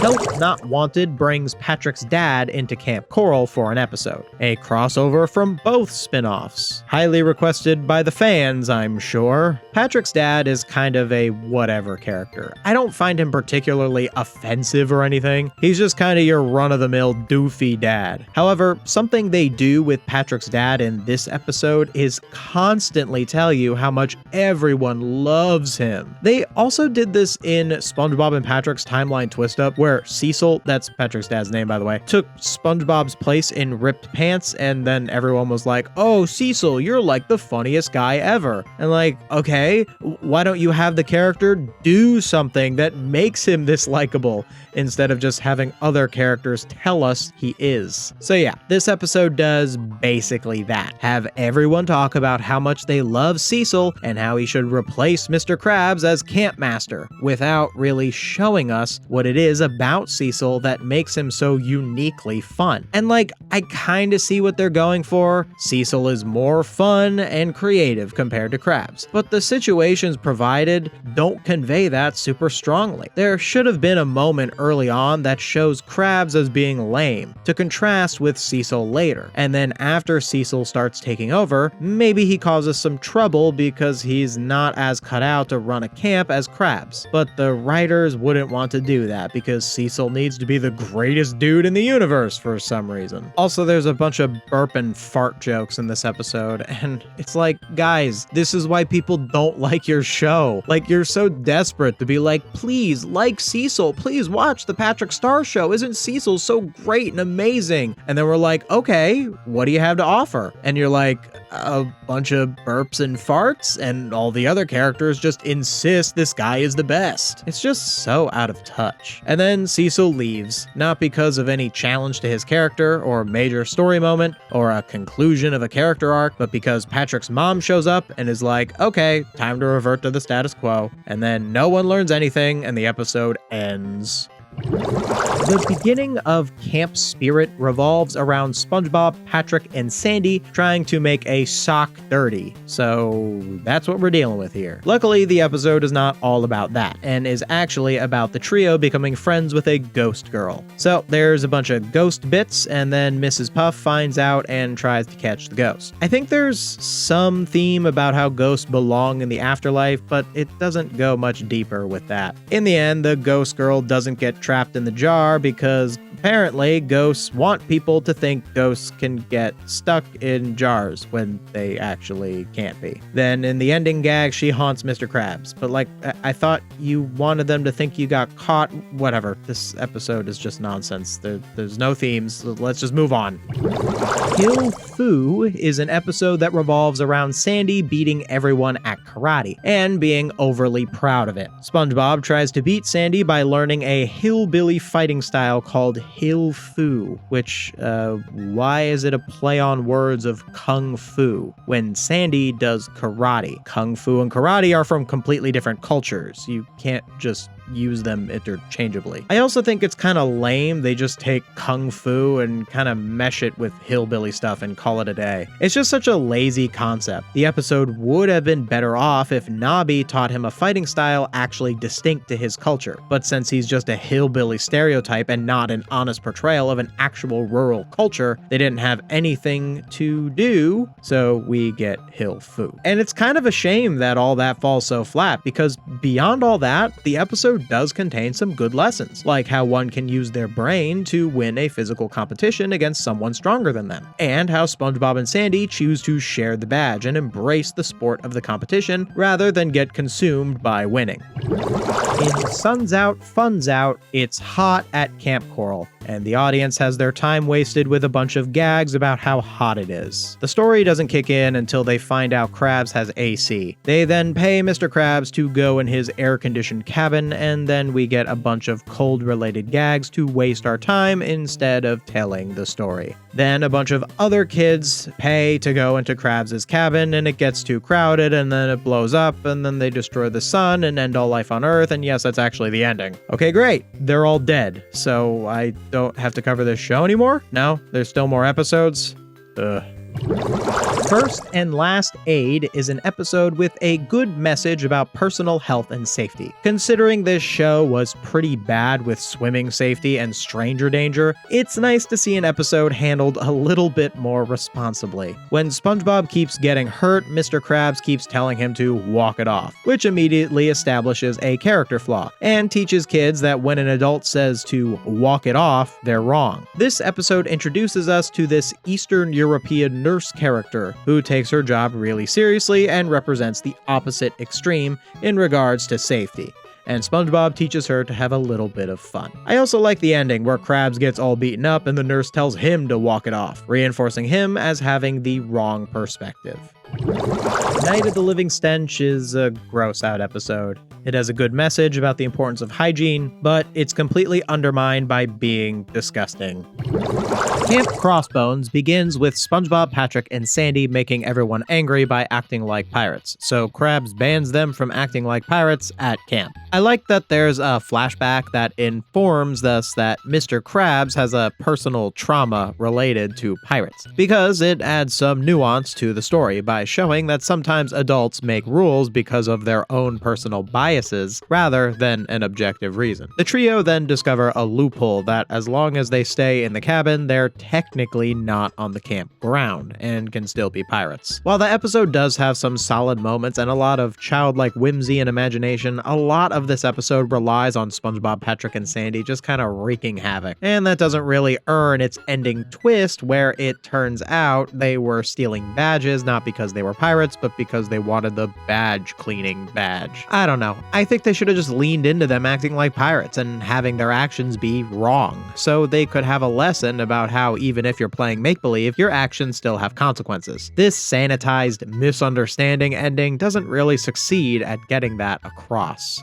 The jelly life readdresses the whole SpongeBob has never caught a jellyfish thing from the first episode. Once again, it doesn't give SpongeBob a character flaw that's the reason he can't catch a jellyfish. It has a little bit of a nice theme where he tries to learn more about jellyfish in order to catch them, but it needs more from SpongeBob as a character to make this challenge meaningful. This episode is also kind of a rehash of Nature Pants, except instead of SpongeBob choosing to go live with the jellyfish because of a deep character motivation, SpongeBob just kind of gets lost in the wilderness dressed as a jellyfish and Patrick tries to catch him. See how much weaker a story like this is when you don't have actual characterization? Lake Crashers is a typical wacky races type of cartoon episode, except instead of a race, it's a demolition derby. It's a tired formula. Take the characters, give them a vehicle that lines up with their personality, and then do a bunch of action scenes. To its credit, there's some story with Mrs. Puff having an inner conflict of enjoying the destruction and being concerned about the kids' safety, so at least it tried a little bit. Ooh Light Special is another Flying Dutchman episode where he takes over the shop and tries to inflict curses on the merchandise. Similarly to Are You Afraid of the Dork, the Dutchman keeps getting vanquished by SpongeBob's shenanigans when SpongeBob himself doesn't have much to his character besides being oblivious, which doesn't make his victory over the Dutchman feel as satisfying. The cursed items also have a really simple fix, as everyone just kind of returns the cursed items at the end. Again, the Dutchman's failure is just a thing that sorta happens because he's the villain and he should lose, rather than having his defeat be tied to a more tight story/character-based reason. And then the episode ends with the Dutchman being like, alright, I'm gonna head out. What a waste of the character. Painting with Squidward revolves around Squidward teaching SpongeBob, Patrick, and Sandy about painting. So there's like a bunch of bits related to painting that happen where Squidward teaches some kind of reasonable lesson that goes wrong. After failing at art, the trio decide to use a machine that makes art for them. Sounds familiar. Funnily enough, this episode came out in 2022, just a little bit shy of the advent of generative AI. So this machine that Sandy makes is really just a science fiction thing. But it just kind of goes to show that even before generative AI was invented, we still knew that only people should make art. And also, I think only people should make SpongeBob videos, which is why I've been tearing apart some AI SpongeBob channels over on my secondary channel, Jackson Fanelli Podcast. You should really go subscribe to it. However, even though I agree with the episode criticizing the concept of an art-creating machine, I do think that since this episode is so shallow with how it presents its message, that it doesn't properly get it across. Like, while there's some subtext of them using the machine because they couldn't hack it as artists, the show is so unwilling to portray SpongeBob, Patrick, and Sandy in a negative light that I don't think it leans into enough how wrong it is that they resort to this. It's kind of the same problem I had with the pirates. Like, if you're gonna have SpongeBob, Patrick, and Sandy represent the negative perspective the episode is criticizing, then you have to, actually portray them as being in the wrong, without softening all of the edges by making them so naive. In Camp Cow, they become friends with a cow, and I think they imply that Patrick is, attracted to the cow. weird. We got the same problems I had with the snail moose and the sea bear. I just can't stand the whole not underwater creature thing. They keep insisting on doing this. The cow keeps eating everything and getting bigger and bigger, and then it blasts out a bunch of milk at the end. You know, I wrote out a whole literary analysis about how this doesn't inform us of the character motivations or whatever, and then I was like, you know what? No, this episode does not deserve that kind of scholarly analysis. This ending is gross and creepy, and that's why this is a bad episode. Moving on. Helter Shelter is an episode that puts SpongeBob, Patrick, and Sandy in different cabins due to Squidward getting hurt. The SpongeBob and Patrick sections are pretty unremarkable. They just get up to hijinks that screws up whatever cabin they're in. The Sandy section is odd, though. Larry calls her a rookie, but wasn't she the toughest one at camp 9 episodes ago in Hill Fu? And they also set up this narrative that Sandy has to overcompensate with her smarts over the jocks. You know, like a brain over brawn thing, but Sandy has always been brain and brawn. Just shows how they have no idea how to use these characters. The next episode is Reveille Revolution, and I went out of my way to look up the pronunciation of Reveille, kind of to make up for the fact that I totally botched the pronunciation of fricassee back when I mispronounced the title of the episode Chum Fricassee back when I did my Every Time the Chum Bucket Gets Destroyed video. See? I can say French words. Anyway,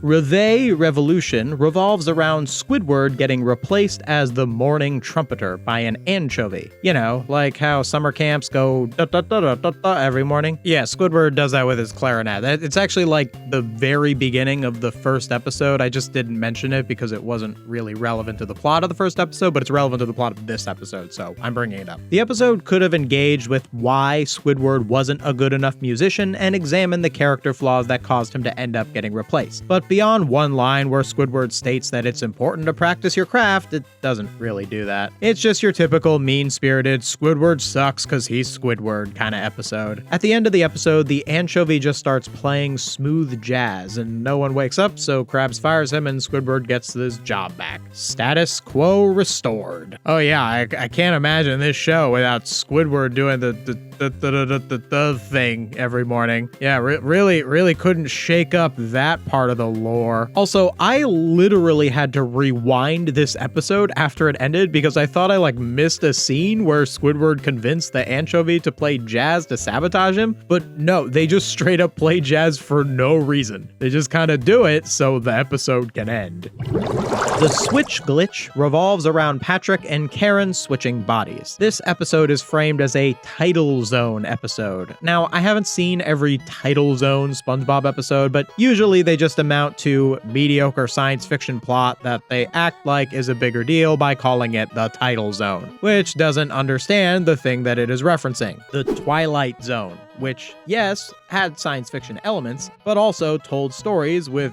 deep and unexpected twists, something I have not yet seen from any Title Zone episode, including this one. This episode kinda had an interesting premise, what with Karen experiencing what it's like to have a human body, but they don't really use the premise to do anything interesting, like comment on what it means to be flesh and blood. The ending is also so boringly straightforward. Sandy's just kinda like, this machine can change you back, and Patrick's like, I don't wanna, and they rebut with, oh, but you can eat ice cream, and Patrick is just like, okay, and then the machine goes haywire and everyone turns into Patrick. Another example in a long series of episode endings that amount to the writers just throwing up their hands and going, what's an unexpected thing we can have happen? I know this sounds kind of dark, but this episode really should have revolved around Karen refusing to give Patrick's body back because she enjoys having taste buds so much. As it stands, the episode is way too safe. Oh no, we can't have Karen do that. That would be too mean. Just another example of the show being so soft and edgeless. Prickly Pests begins with Narlene talking about pranks. Ugh, it's never good when shows of this quality have characters pull pranks. It never ends well. And while I was glad this episode wasn't just your typical prank fest, What it ended up being wasn't much better, as it's a characters hide pet they shouldn't have episode, with them hiding the urchin that Narlene pranked them with. From there, it just becomes a worse version of Jellyfish Jam, with urchins taking over the camp. Like, they even have the urchins rave. They're that unoriginal. What makes Jellyfish Jam a good episode, and this a mediocre episode, is that Jellyfish Jam was focused on SpongeBob learning his lesson from taking in the jellyfish, because Squidward specifically warns him that it's a wild animal, to which he doesn't listen. Prickly Pests removes the character's agency by having them not choose to bring the urchin back, what with it being a part of Narlene's prank. And then they don't have a moment where they warn the characters that they shouldn't keep the urchin, other than a vague acknowledgement of a camp rule disallowing pets. This episode could have had a lesson about leaving animals alone, or it could have had a lesson about pranks getting out of hand. But for some reason, the writers think a bunch of basic action sequences are enough. Are You Smarter Than a Smart Cabin revolves around Sandy creating a robot to clean up the cabin. This then backfires when the robot enables them to be overly messy, and then the robot decides to get rid of them because that's the only way it can do what it was programmed to do.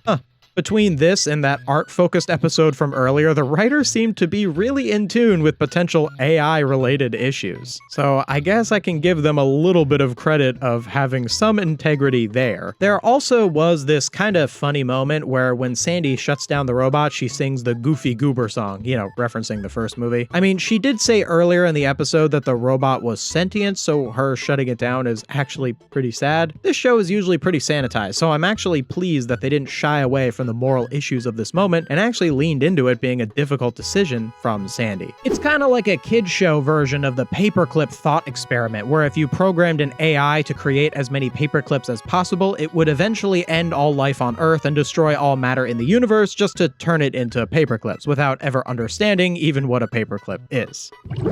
In Deep Sea Despot, Mr. Krabs gets too sick to run the camp, so he puts Squidward in charge. Also, we get a handsome Squidward reference, like when Mr. Krabs is deciding who should run the camp, he's all delirious and he sees Squidward as handsome Squidward, and that tells us that that's the person who he thinks is best to run the camp. Honestly, I think it's a good place for the reference. This kind of got me thinking that something that Kamp Koral doesn't really do that I thought it would do a lot was to make cheap references to classic SpongeBob. I noticed with this whole handsome Squidward thing that they don't really do that a lot. Like, they have a bunch of legacy characters be at the camp, sure. I already complained about Nosferatu and all, but I mean, they don't really have them there as cheap references. They more so just blend in as background characters. I think this is probably because Kamp Koral was appealing to a younger audience who probably didn't grow up on the classic episodes, whereas in modern SpongeBob, they expect a lot of classic SpongeBob fans to be watching. So they're using the references to bait classic SpongeBob fans into tuning in to the new show. All this to say that I find it interesting that the show is actually trying to stand on its own a lot more than I would have expected going in. That's what I noticed when I saw this handsome Squidward reference. Anyway, on to the actual episode. Squidward becomes a dictator when he's given power over the camp by Mr. Krabs. It's kind of a cartoon cliche, sure, but it's a pretty good story idea that criticizes power. And the moments in the episode are funny enough that I can give it kind of a pass for being a tire trope. I do also like the ending where Mr. Krabs says this has happened like a bunch of times before and Squidward isn't the first counselor to become a dictator, further reinforcing how power corrupts. For some reason, at the end of the episode, Plankton gets a bigger punishment than Squidward. Seems kind of mean-spirited since Squidward was clearly the villain of this episode. Reggie Hild revolves around this butler dude, Reginald, who waits on Lady Upturn, getting fired and working for Hillbilly, Narlene, and Nobby, while SpongeBob becomes the new butler. So I think this episode is a good opportunity to talk about Narlene and Nobby's whole hillbilly stereotype thing. See, the hillbilly stereotype is one of those stereotypes that you can just kind of get away with, even on a kid's show, despite the fact that you are portraying an exaggerated version of what is a real person that has real-world consequences to how we perceive those people. For the most part, Narlene and Nobby have been pretty benign in terms of their hillbilly portrayal. For example, I praised an earlier episode that revolved around Nobby getting all sophisticated, because it gave Narlene an actual character arc. And while that episode definitely wasn't perfect in regards to portraying the hillbilly stereotype, I felt like it was more so focused on a story about Narlene accepting blasting her brother for being different from her expectations, which that's a good message. This episode has a bit less of a message. Sure, there's an element of the butler guy learning to go back to what he was before, but I don't know, it doesn't feel as meaningful when a character who is a servant goes through an arc that's like, yes, I love being a servant to a rich lady. It all just kind of comes off a bit in poor taste. And when you take an episode with an arc like that and really lean into these hillbilly stereotype characters and how they enjoy living in squalor, we can really start to see some classist undertones. Like, there actually are rural people out there, and some of them might live in a house that may be a little unkempt in the way that Narlene and Nobby's house is. But I'm pretty sure in real life, they aren't like, yeehaw, we like it this way. The reason that people live like this is often due to pretty serious social conditions. And the same can be said of a butler. Like, a butler's just a job, man. It's a guy who applied and ended up being someone who waits on some rich prick all day. I think the issue that I take with the casual classism of an episode like this is that it takes what are social positions that are just products of how we structure our society and ties them into some kind of sense of identity. And while I appreciate the episode for trying to do a story involving identity, since the episode doesn't challenge these class-related issues that put these characters in the place that they are in, and instead treats it like an issue of personal choice, it all just feels wrong. The Perfect Camper focuses on the spooky cabin kids competing in these physical competitions. I know I've complained about Kid Feratu a lot already, but his presence in this group really brings this episode down. Like, while the other spooky characters are pretty stereotypical and aren't written amazingly, at least they have some semblance of personality. Kid Feratu is literally just a prop that hisses sometimes. I can't take him seriously as an actual character with wants, because that's not what he's supposed to be. He's supposed to be a 10-second gag to end a classic episode that aired in 2002. And like I said not too long ago, Kamp Koral is actually good at not relying on references, but for some reason, Kid Feratu slips through the cracks. And in this episode in particular, he's really noticeable. I think the writers were kind of aware of this because they had a bunch of moments where Kid Feratu gets stuck in the sun and he turns to dust. It's almost like the writers were like, yeah, I know he's really distracting in a lot of these scenes. Don't worry, we'll get rid of him for as much of the episode as we can get away with. Kid Feratu aside, this episode does do a good job at presenting the other spooky kids as lovable underdogs. After failing to win the first round of the competition, they create a monster using the DNA of the other counselors. The monster then competes and uses the skills of the people he copied in order to win. I think this concept, while a good idea, is presented clunkily. Sure, the monster does imitate some of the other characters, but I think there's some missed opportunity in diving deep into these characters' personalities and how that affects their playstyles and how the monster uses that against them. Having the monster just imitate them isn't enough. Then, after the monster wins, it claims the trophy for itself, but then it's revealed that the spell is temporary and he just kind of dies. Weirdly existential. While this episode did a good job at making us root for these kids to win, it was missing just a little too much in the realm of characterization to be considered a good episode. Eye of the Hot Dog focuses on Craig Mamelton. I'm noticing they're doing a lot of episodes focused on side characters. You know, the butler guy, the creepy kids, and now Craig. I think it just goes to show that there isn't much you can do with kid versions of the more prominent SpongeBob characters, so they're leaning much more on these less prominent characters. That aside, this episode does have a decent message about the nature of competition and how to persevere in the face of challenge. And it also makes a comment on the overall meaninglessness of winning when Krabs gives everyone a trophy so he won't get sued because the hot dogs were spoiled. Oh yeah, the hot dogs also suddenly spoil during the hot dog eating competition, which at first I gave a pass to being gross because it served the story. But then at the end, they made it too gross, so they no longer get a pass. Patrick Takes the Cake revolves around Patrick getting a free cake from the mailman cause plot, and then all of the other campers suddenly try to steal it because plot, so Patrick runs away, and then SpongeBob, Sandy, Bubble Bass, and Kevin Sea Cucumber go after him. For some reason, only SpongeBob cares about Patrick's safety, like even Sandy just wants the cake. Shouldn't Bubble Bass be the bad guy here? weird. Also, I'm gonna take this moment to finally complain about the presence of Kevin the sea cucumber in Kamp Koral. Like, isn't Kevin this super famous jellyfishing guru? I feel like going, oh yeah, him and SpongeBob went to camp together kind of undermines his status. And like, they don't even lean into Kevin being a jellyfish prodigy. He's just a background character who lives in Bubble Bass's cabin. Like, I've been meaning to discuss this Kevin thing since he appeared in the first episode, and I'm like, well, I'm sure there will be a Kevin-focused episode, but here we are, 46 episodes in, and this is the most prominent role he's had in an episode so far. And it's guy who stands next to Bubble Bass. I suppose you could levy this same criticism towards Craig Mamelton, as he was also a high-status character similar to Kevin in the episode Sunbleached. But Kevin was just a more iconic character, so it's more unfortunate to see him reduced. Whereas Craig is actually kind of expanded upon in Kamp Koral, what with him getting a whole character arc in the previous episode. Anyway, this episode is really dumb. The cake talks, and it doesn't really embrace the theme of sharing that I think it was going for. And did I mention that the cake talks?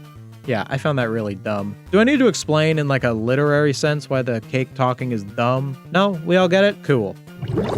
In Taste of Defeat, Narlene starts a restaurant. Yay, they're doing the X character starts a restaurant episode. Great to know they're already running out of ideas with 30 plus episodes left. So, because everyone likes Narlene's restaurant, Plankton tries to steal her secret formula. So, yeah, it's kind of a Plankton formula stealing episode. Except this time, he actually does find out what Narlene is doing to make her food taste good. And it's feet. You know, I gotta say, I love my job. I do. I love being a YouTuber, but sometimes... Anyway, after Plankton exposes Narlene, for some reason, he gets punished by having to pay the bill. And like, I guess Plankton had bad intentions at first, but come on, you're just punishing him because he's Plankton. Scaredy Squirrel revolves around Sandy feeling prejudice towards the creepy kids. A premise that is kind of undermined by previous episodes that imply they're actually dangerous, but whatever. On its own, it's a decent story about not judging people who are different from you. It's what you expect, you know, like Sandy keeps like seeing stuff and she thinks that they're doing like some kind of spooky thing to SpongeBob and Patrick, like they're trying to like hurt them or whatever, and then at the end it's like, surprise, they aren't dangerous. Hats Off to Space has SpongeBob, Patrick, and Sandy go into space because hats got stolen. I don't know, man. I don't think this show really earned space travel. And if I can't suspend my disbelief for her, I certainly can't suspend my disbelief for Narlene either, because apparently she invented space travel too. So yeah, they find the hats on the moon or whatever, and it turns out it was like Narlene's cousin or whatever stealing hats because he wants to impress some alien he was crushing on. And the problem gets solved because he was trying to wear the hat on his space helmet when he should have just put it on his head. This situation clearly symbolizes, just kidding, it's just a bad joke. Moving on. In a Nutshell is an episode that begins with Narlene and Nobby stealing Krabs' shell while Krabs is relaxing at his secret spot. But uh-oh, it turns out it's Prank the Adults Day, so the joke's on them. While sure, there's a bit of a lesson here, Narlene and Nobby do something bad so they get punished, the whole premise is just an excuse for a bunch of prank-based action. So it feels like the episode is just a prank on me, a prank where I wanted to watch an actual story, but instead I get a bunch of slapstick nonsense. Okay guys, you got me. You can stop now. And now we're on to the second and final season of Kamp Koral, which has about half as many episodes as the first season. This season starts off with Mad Science Squirrel, a Plankton Sandy pairing episode. These characters don't often share episode plots, mostly because they both are that kind of science fiction inventor type. So if an episode revolves around some kind of wacky gadget, it's either made by Sandy or Plankton. And since one is good and the other is evil, they often wouldn't have much of a reason to collaborate. Mad Science Squirrel plays into this dichotomy, with Sandy being the more competent inventor of the two, but also gets in the way of Plankton's evil plans because she takes what were once instruments of malice and repurposes them, like making this machine play music and give out ice cream. Sure, it's a decent way to use both of these characters, but I don't feel like the narrative really comments on the characters' opposing motivations. For some reason, in Kamp Koral, none of the characters are aware that Plankton is evil, unlike in the main show where his formula-stealing reputation precedes him. On one hand, I can see why they did this. They needed Plankton to work at the camp, and if he was a known villain, it wouldn't be believable that Krabs would let him keep his job. And also, Kamp Koral gives Plankton a reason to hide his evilness, what with the motivation of needing to be able to afford to go to college. And in a lot of ways, this works. It puts Plankton in a different part of his life with some hints to his eventual evil self, but for the most part, he's just a guy who needs a job. However, because Plankton is a villain in the main show, some episodes lean too much into him being villainous, and I think this episode is the embodiment of that issue. There's just no reason for Plankton to want to be evil here, but he just kind of is because he's Plankton, and they wanted to do an episode where he's a foil to Sandy, but it all just led to a messy, disorganized story. To Pop a Bubble is a callback episode, with it bringing back Bubble Buddy. Like I said earlier, Kamp Koral doesn't really rely on these. It more so has reference characters like Nosferatu and Kevin just kind of blend into the background. So I'd actually consider this the first and only reference episode of the entire series. But really, that number should have been 0, because Bubble Buddy is one of those characters who only works in the first episode he appeared in, because so much of the OG Bubble Buddy episode hinged on the ambiguity of whether or not Bubble Buddy was actually alive. So when you bring him back, we just know he's alive. So he's just like a regular dude, but a bubble. The only thing you can really do with a Bubble Buddy sequel episode is lean into how likely it is for him to pop and have that be the stakes of the episode, which is exactly what they do here, where SpongeBob tries to solve the mystery of who popped Bubble Buddy. The motives of each suspect are boring, and the twist being that SpongeBob actually popped him while sleepwalking doesn't in any way inform us of his character flaw or tell a meaningful story. It just goes, it was SpongeBob who did it, bet you didn't see that coming. And then Bubble Buddy just kind of comes back to life because you can just do that with bubble people, I guess. Ugh. They did the same thing with Bubble Town, where they act like it's such a big deal when bubble people pop, yet they can just resurrect them at a moment's notice. But you can hear more about that in my Bubble Buddy video, link in the description. And you might be asking, well, what do you want? Do you think that they should have just killed Bubble Buddy? Like you want this kid show to just off somebody? And to that, I'll say, no man, they just shouldn't bring back Bubble Buddy. He doesn't work outside of his original episode. And every other Bubble Buddy episode, including this one, proves that. I and Try revolves around Squidward taking SpongeBob, Patrick, Sandy, and this one background character, Elroy, who seems to be getting some more screen time now, on a trip to the surface island. I do like how they use the fact that they're going to the surface as a way to immediately communicate that they're going on a dangerous trip. The group then gets attacked by a seagull after stealing one of its eggs, and this is used as a moral dilemma where they sacrifice one of them to be the decoy and escape, with Elwood drawing the shortest straw. SpongeBob, who was earlier assigned to be Elwood's buddy, feels responsible to go back and save him, teaching a good moral lesson about being there for those you promised to stand by. In The Beardsman, we are introduced to this lumberjack guy who everyone thinks is super cool and confident. Patrick steals the lumberjack's beard while he sleeps because he wants to be like him, but ends up destroying the beard. This causes lumberjack dude to lose all the riz he had earlier. They kind of use this to teach a believe in yourself sort of lesson, but it's all too focused on the beard itself and not focused enough on character. 5 times the fun revolves around Patrick losing all his limbs and becoming a head with a tiny body. For some reason, Patrick acts like a baby when only his body is tiny. Like, he has the same mental ability, but he's still treated like a baby. I don't know why we had to have diaper jokes jokes, it was just unnecessarily gross and made all the more uncomfortable by the fact that Patrick is just not a baby, but he's doing baby things. So after a few minutes of unfunny baby moments, Patrick just kind of goes back to normal. But then 4 more Patricks show up, so we get another few minutes of unfunny 5 Patricks wreaking havoc moments, until Sandy goes, "Here, I built a machine to fix it." And because the writers just love to go, "What if unexpected?" it blows up into like 1,000 little Patricks. Just an overall pretty bad episode. Lowfalutin is another one of those episodes that just decides to focus on a side character. In this instance, it's these 2 rich kids, but they aren't rich anymore, so they have to do stuff like manual labor until the narrative decides it needs to end, so it's like, okay guys, you're rich again. End of episode.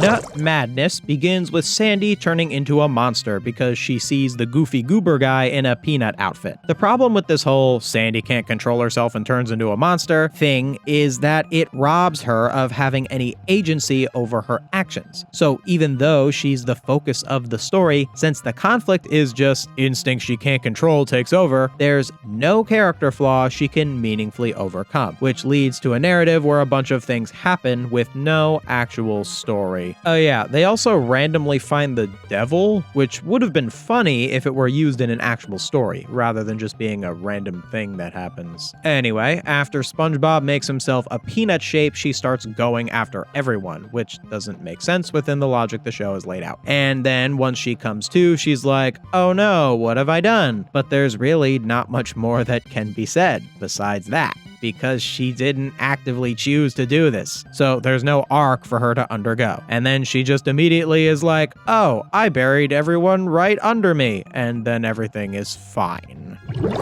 Mermaid Men and Barnacle Boys begins with SpongeBob and Patrick dressed as Mermaid Man and Barnacle Boy causing trouble, which only gets worse when they start competing with Bubble Bass and Kevin, who are also dressed as Mermaid Man and Barnacle Boy. What I think this episode does a bit better than others is it not being as afraid to show SpongeBob and Patrick doing bad things, and with the superhero fantasies that only they are seeing, it communicates to us why they are acting this way, which allows them to act in a way that still has actual conflict, but keeps the characters likable. The episode also addresses a meaningful character flaw, which is being overly competitive. It's also nice to see SpongeBob and Bubble Bass as rivals for once. Bubble Bass works much better as an adversary, even though most of the time when he's in an episode, he's just kind of there. So anyway, the competition escalates when they challenge each other over who can be the best hero by stopping a villain, with that villain being Elwood, who's been given powers by one of Sandy's inventions. If you don't remember from a few episodes ago, Elwood is a character who mostly appeared in the background and has started to get some more prominent roles in recent episodes. Since he wasn't a character they tried to force to make work and was rather a character who developed more naturally, his personality is much more grounded, being this sort of dopey yet optimistic little fella, and this personality works quite well with his role as the comic book villain in this episode. He's just the right amount of naive where I buy that he would take this too far, but not so much though that I would find him annoying. When things get too out of hand, the real Mermaid Man and Barnacle Boy show up, which are for some reason the young versions. Timeline's a little messed up here, because since they were elderly in the main show, they really should have been like middle-aged here. If I had to guess why this is, it's either a network bureaucracy not allowing for the creation of a middle-aged Mermaid Man and Barnacle Boy, or the budget just not covering a full-on design change that led to them just reusing the younger versions instead. While the age issue took me out of the scene just a little bit, their parody of old superhero show Heavy-Handed Lessons did do a lot to tie together what might be the best episode of Kamp Koral.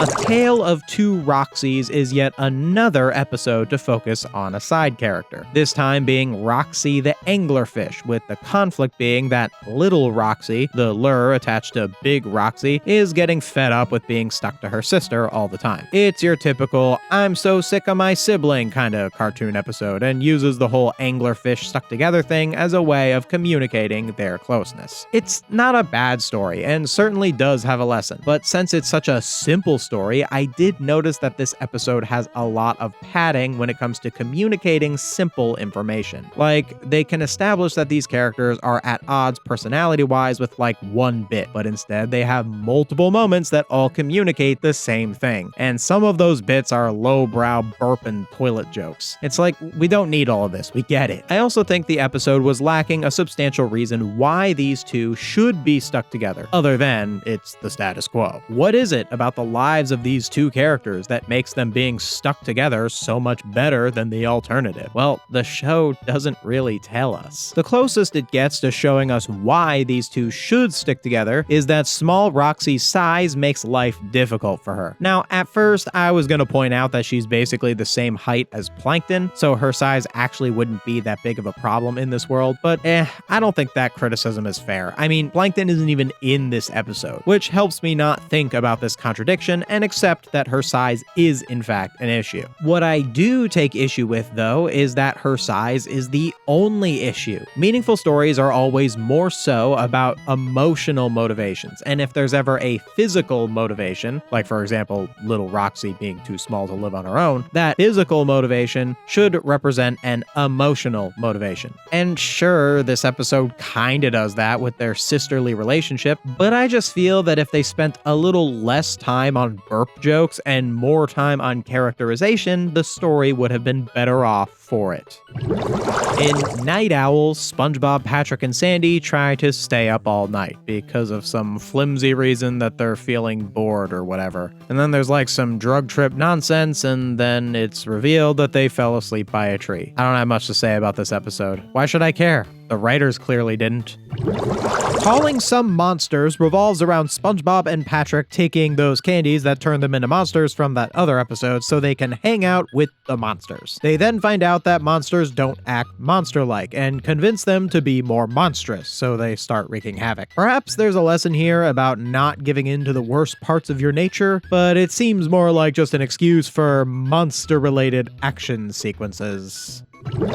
In Dig This, Sandy finds some fossils and greedy Mr. Krabs, and the rest of the camp fabricate fake history around what is actually Narlene and Nobby's garbage. The episode does a good job at making you feel frustrated with people lying and sensationalizing for money and attention. But in true Kamp Koral fashion, they have to end the episode with the most unexpected ending they can come up with, by having the fake fossil they built turn out to be a real alien. I don't hate the ending because, one, it's clearly established Krabs thought he was lying earlier, so it doesn't undermine the lesson, and this ending shows that there can be some real crazy discoveries out there. But judging from the fact that so many episodes of this show end with "what if unexpected," I am inclined to think that the writers weren't thinking about none of that, and this ending being acceptable is a "stopped clock is right twice a day" sort of situation.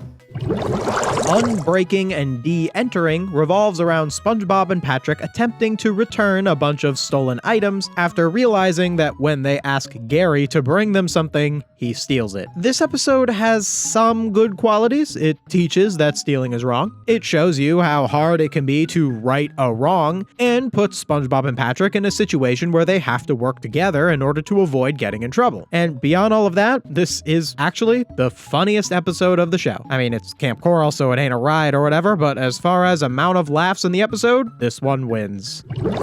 Swimmin' Hold teaches a lesson about keeping your friends' secrets. When SpongeBob and Patrick find Narlene and Nobby's secret swimming hole, they promise to keep it secret, but break that promise by telling Sandy. And then in the very next scene, Patrick accidentally blurts out the location of the secret swimming hole, and now everyone knows. Okay, well, you're supposed to have the secret being revealed slowly escalate to everybody when you write episodes like this. You know, like they tell Sandy, then maybe like Squidward, and then like Larry or something, then Larry brings more people who tell more people. Like, you know, it's sitcom writing 101, guys. You can't just skip these steps. They're important to teaching the lesson. Anyway, poor pacing aside, this is still a pretty solid episode that teaches a decent lesson, at least by Kamp Koral standards. I don't have much more to say about this episode itself, but this episode is one of the most important Kamp Koral episodes, for me at least. Because while I was watching this episode, I finally decided on what might be my hottest Kamp Koral take, which is Narlene is really not that bad of a character. I know, right? I was so sure I was gonna hate her. Like, if you remember when I first talked about her back when I discussed episode 2, I was like, oh boy, we're talking about Narlene, huh? She's the worst. And I wrote that part of the video before I watched most of the episodes of Kamp Koral. But now that I've watched all of this show, I gotta say,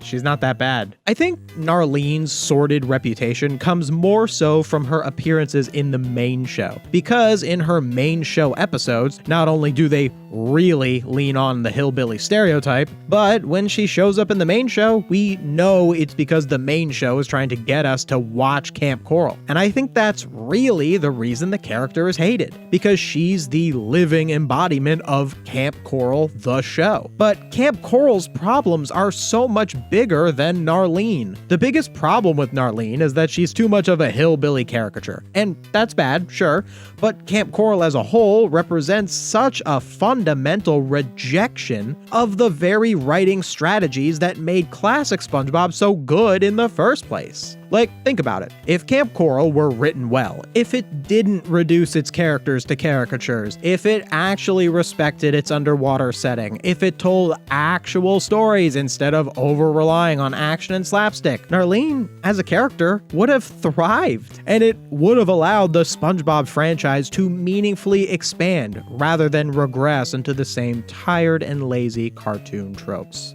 Narlene just gives a face to that problem. Also, I know it's a cold take, but it's so dumb that Narlene's design is just a pink human with a narwhal horn. Here's a proper redesign that actually respects the underwater setting that my fiance drew. Isn't it nice? She's so talented. Krabsy the Clown is a Mr. Krabs focused episode where he performs as a birthday clown, and it's revealed that he used to be a birthday clown many years ago. While I thought this was going to be a X character learns to embrace a past skill type episode, they decided to have Krabs get back into clowning at the beginning of the episode and reduce the rest of the episode to a character does annoying thing too much episode, which is much more cliche and much less entertaining. And then at the end, he fails at the same balloon animal thing that traumatized him in his past and made him quit being a clown, and then he's like, I get it now, I did too much clown stuff. Which, why would a big explosion teach him that? Whatever. A lot of missed potential in this episode. In Lords of the LARP, we focus on yet another minor character, with it being, what's her name? Look, you know what? If I don't remember the character's name off the top of my head, that's the show's fault. Make your characters more memorable. So Jock Girl gets stuck with the nerds and starts to enjoy LARP, because it's similar to sports, since both role-playing games and sports have stats. Her jock friends then try to get her back by competing in the sort of a big D&D battle. You know what? I'm kind of into this episode. It's got a solid premise, it made me care about the outcome of this fight, and it taught a positive message about the merits of both role-playing games and physical activity. I said a little while ago how Kamp Koral doesn't really have a bully character or a villain, and opts to be a bit more of a wholesome show. While this makes a lot of episodes come off as really bland with so little conflict, this episode is a great example of how to write a more wholesome narrative. By framing the ideological conflict through the game, it allows for it to still tell a meaningful story without making anyone a bad guy. And when we see these nerds and these jocks just having fun together, well, that's the lesson of the story. People who may seem different often aren't that different and can still have a good time together. This episode did so well, in fact, that it earned me looking up the name of the jock girl. Her name's Mo. Get it? Because she has a mohawk. Mo, star of one of the few good episodes of this disaster of a show.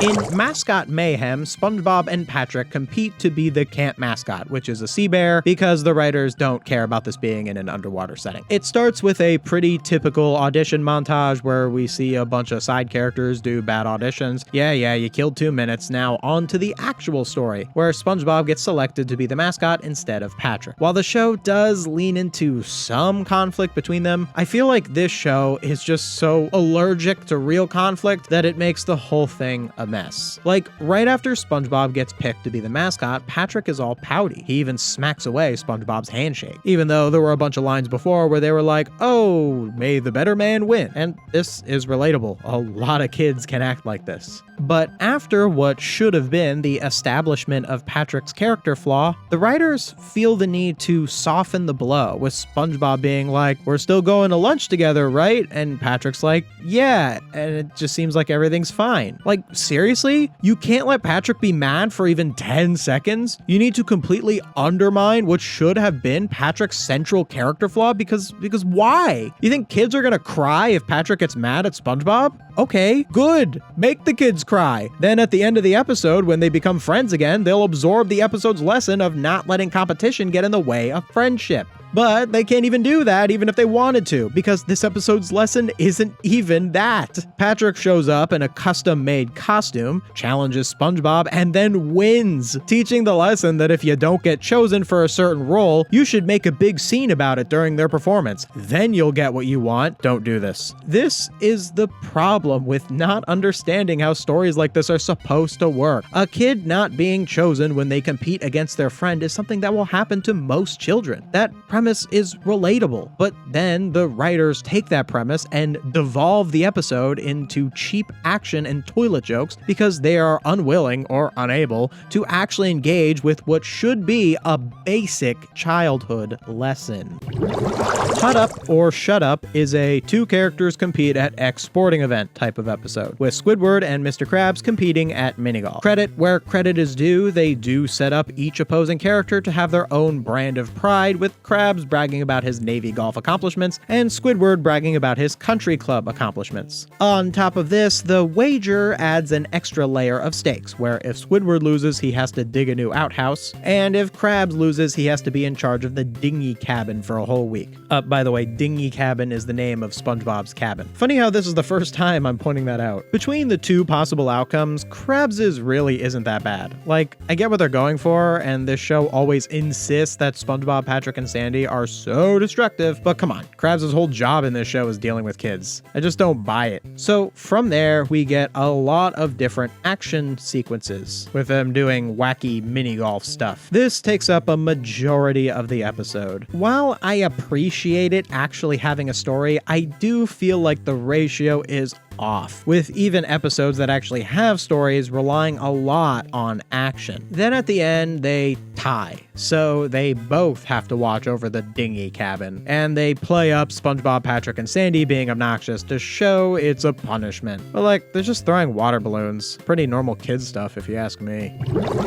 In Who's Complaining, Squidward is looking for the camp complaint box. At first, I thought the complaint box was gonna be a trash can. You know that old joke, here's the complaint department, and it's a trash can. But no, they actually did a decent bit, with it being high up in a tree. I like this because it illustrates the power imbalance between Squidward and Krabs, and visually shows how difficult it can be to have your complaints heard from the position of less power. Now, from here, I thought this episode would engage with the power imbalance between Squidward and Krabs, but no. Krabs disappears for most of the episode after putting Squidward in charge of fixing everyone's complaints. From there on, it becomes a Squidward torture episode. Now, I can kind of see a decent lesson here where Squidward learns how hard it is to fix certain issues. But for the most part, Squidward is in the right. People with power, represented by Krabs in this episode, should be responsible for rectifying complaints and fixing things up. So watching an episode where the inarguable voice of reason gets smacked around the whole episode, it just feels unsatisfying. In Patrick's Star, Patrick is gifted a star for his birthday, and then the star falls to Earth and Patrick adopts it. Then it causes problems or whatever because it set things on fire. Eventually, Patrick decides to give up the star, but it isn't really treated like a big decision. Sure, he's a little sad, but for the most part, it's just well, I guess I can't take care of this star anymore. It's not super emotional or anything like that. And then at the end, its star parents just show up. Conflict is over. This episode could have been an interesting and surreal sci-fi narrative, but it just amounted to a big waste of time. In A Finful of Sand Dollars, they're doing a Western-themed day at the camp, and it's like this cliche Old West narrative where Sandy is the sheriff and Arlene and Navi are outlaws. It all kind of means nothing because they're like role-playing or whatever, and even within the role-play, it's got no real themes or story. They must have known they were getting canned when they made this episode. This just reeks of we're not even trying anymore. Cretins of the Night is a Kid Feratu focused episode. Yeah, that'll save the show, guys. Kid Feratu episode. Give them what they want. In this one, they have Nosferatu talk with a hand with googly eyes. Not really a creative workaround, but nothing about this is creative anymore. They then turn into these sanitized kid show vampires. All the excitement of flying around and turning into a bat with none of the existential dread that makes vampire stories compelling in the first place. They even do the whole, haha, you may be a vampire, but you don't have to hurt anybody. You can just drink donated blood. It's all so dull. I'm so sick of this show being so soft and edgeless. I would have just rather SpongeBob and Patrick stalk and kill one of the other campers at this point. I'm done with all this cutesy crap 70 episodes in. I feel like when Peter was Han Solo in the Family Guy Return of the Jedi parody. I've had it up to here with Ewoks. And I've had it up to here with Kamp Koral. Then the nurse lady chases them for some manufactured conflict, and Nosferatu just kind of turns them back to normal. Easy peasy. The lesson is supposedly that it's bad to be a vampire, and SpongeBob and Patrick learned that, but you got rid of all the negatives of being a vampire, so it doesn't represent anything. Whatever. In The Suit Suits You, Sandy gets a new suit, and it has like too many features, so she prefers the original one. That's it. That's the story. It's fine. You shouldn't even be in this timeline. Parasite Pals. The penultimate episode of this epic saga has SpongeBob make friends with his tapeworm. You know what? We're almost done here. Is it cool if I just take a mulligan on the SpongeBob and his tapeworm episode? Yeah? Cool. You aren't missing much. And this brings us to the final episode. End of Summer Days. Something that I thought about when watching this finale is how surreal it is to be watching a SpongeBob finale episode, you know? Because the main show feels so immortal at this point. So seeing these characters, even these bizarro, poorly shaded 3D versions of the characters, going about with the tone of a finale episode is a really strange feeling. The episode begins with a bunch of long-winded goodbyes. These moments where the characters pack up their bags and say farewell to one another. Since there's so few decent jokes, these moments just kind of feel like real, genuine goodbyes. Again, it's surreal. While I'm pretty glad this nightmare of a show is over for me, and I can finally put this massive project of a video to bed. In a lot of ways, I feel like I was just introduced to these people, to this world. This is the 75th episode of the show. It really didn't last, but here they are, getting on the buses, never to be animated in this art style again. See you for tea at the tree dome.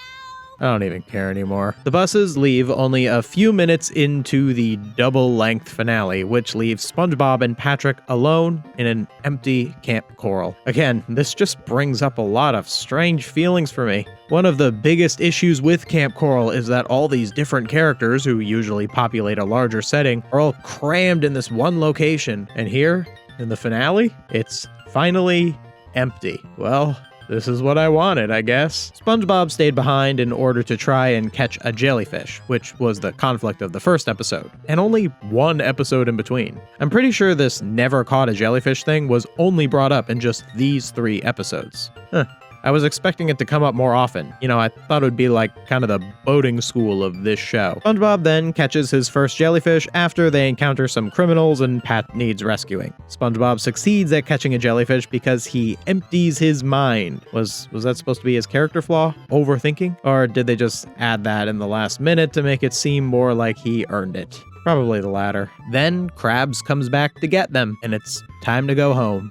And we get a few last lines from SpongeBob on the bus, hopeful for next summer. But something tells me there's not gonna be a next summer. And the bus drives off with one final line from a character I actually liked. This was fun. No, it wasn't. So, while that's it for Kamp Koral as a series, the main show had a pretty significant focus on Kamp Koral in the special Creepaway Camp, which is 40 minutes long, longer than any Kamp Koral episode was. I'm not really sure why Creepaway Camp exists. See, at first I assumed it was like a lot of the other Kamp Koral references in SpongeBob media. You know, a way to try and steer viewers towards the spinoff. But Creepaway Camp aired in October 2024, well after Kamp Koral ended in July of that same year. Perhaps they were already making it with intent to advertise the other show before they knew for sure they were canned. Or maybe it's a last-ditch effort, an attempt to bring the show back if the new special bumped up Kamp Koral's streaming numbers. While I'm not sure what Creepaway Camp is, I am sure what it's not: entertaining. It's a long-winded narrative where the present-day versions of the characters revisit the old campground, and one by one get picked off by some unknown assailant, all while making a bunch of cliché horror movie jokes. Haha, when you're in a horror movie, don't go off alone. Wow, pointing out horror movie things? Yeah, you're the first ones to ever do that. But something that stood out to me about Creepaway Camp is how it tries to play on nostalgia of all things. Like, there's a moment early on where SpongeBob visualizes all the now adult characters as their Kamp Koral kid counterparts. And at the end, after it's revealed the guy taking them all was actually Elwood and he just wanted to have a big party, there's a big performance of a version of Kamp Koral's intro. The very intro I overanalyzed and tore apart what now feels like a lifetime ago. And within this song performance, there are all these references to a bunch of different characters from Kamp Koral. I think that besides the people who actually worked on the show, I had what might be the strongest emotional reaction to this Kamp Koral closing song. I have such a strange relationship with this show now. Like, the only reason I understand all of these references is because I did sit and dedicate a portion of my life to watching this show for nearly 20 hours. This mass of moving images that vaguely resembles iconic SpongeBob characters has just proved absolutely incapable of entertaining me. And as I watch all of these characters dance around and celebrate what I and everyone else knows is nothing more than a tax write-off net loss investment for Paramount Pictures, I can't help but feel pity. So this brings me to the central question of this video. Did Kamp Koral deserve to fail? Well, if you look at the ratio of bad to good episodes, yeah, they just did not produce enough watchable episodes for anyone to want to sit through all of them. Unless, you know, they can make a big video essay out of it and make money. By the way, have you considered becoming a channel member? But I also have to ask, was this show even given a fair shot? Like, why did it turn out like this in the first place? Why didn't the executives, instead of canceling the show, give the writers a set of story guidelines for them to adhere to? Were the writers even given enough time to create their stories? Were the animators given enough time to make it look as good as possible? I don't know why you're surprised you've got to pack up your show after 2 measly seasons when you never really gave your show a chance. And if you, the executives, never gave the show a chance, why should the audience give it a chance? There is one thing that this show succeeded in, for me at least: the setting. You know what? A summer camp located in the SpongeBob universe? Not a bad idea. Bikini Bottom as a setting is a bit urban and separate from nature. A show based around a summer camp in the kelp forest was an opportunity to further engage with the beauty of ocean life. That's a big part of why I got so worked up about the snail moose and sea bears in this show. It actively went against what the show should have done with its setting. Kamp Koral could have worked. It just needed some braver creatives in charge. Creatives who would be willing to use the setting to its fullest. Creatives who were willing to cut recognizable characters who don't fit the story. Creatives who took writing 101 and know that TV show episodes should include character arcs. This show played it safe in all of the absolute worst ways. And look where that got it. Wow, thank you so much for watching what has been, as of now, the longest video I've ever made by far. I really appreciate all you loyal viewers out there who helped make a video like this possible. Please make sure to hit that subscribe button and leave a like and a comment on this video. If a video like this does well, you certainly will be seeing some longer videos like this in the future. See ya next time.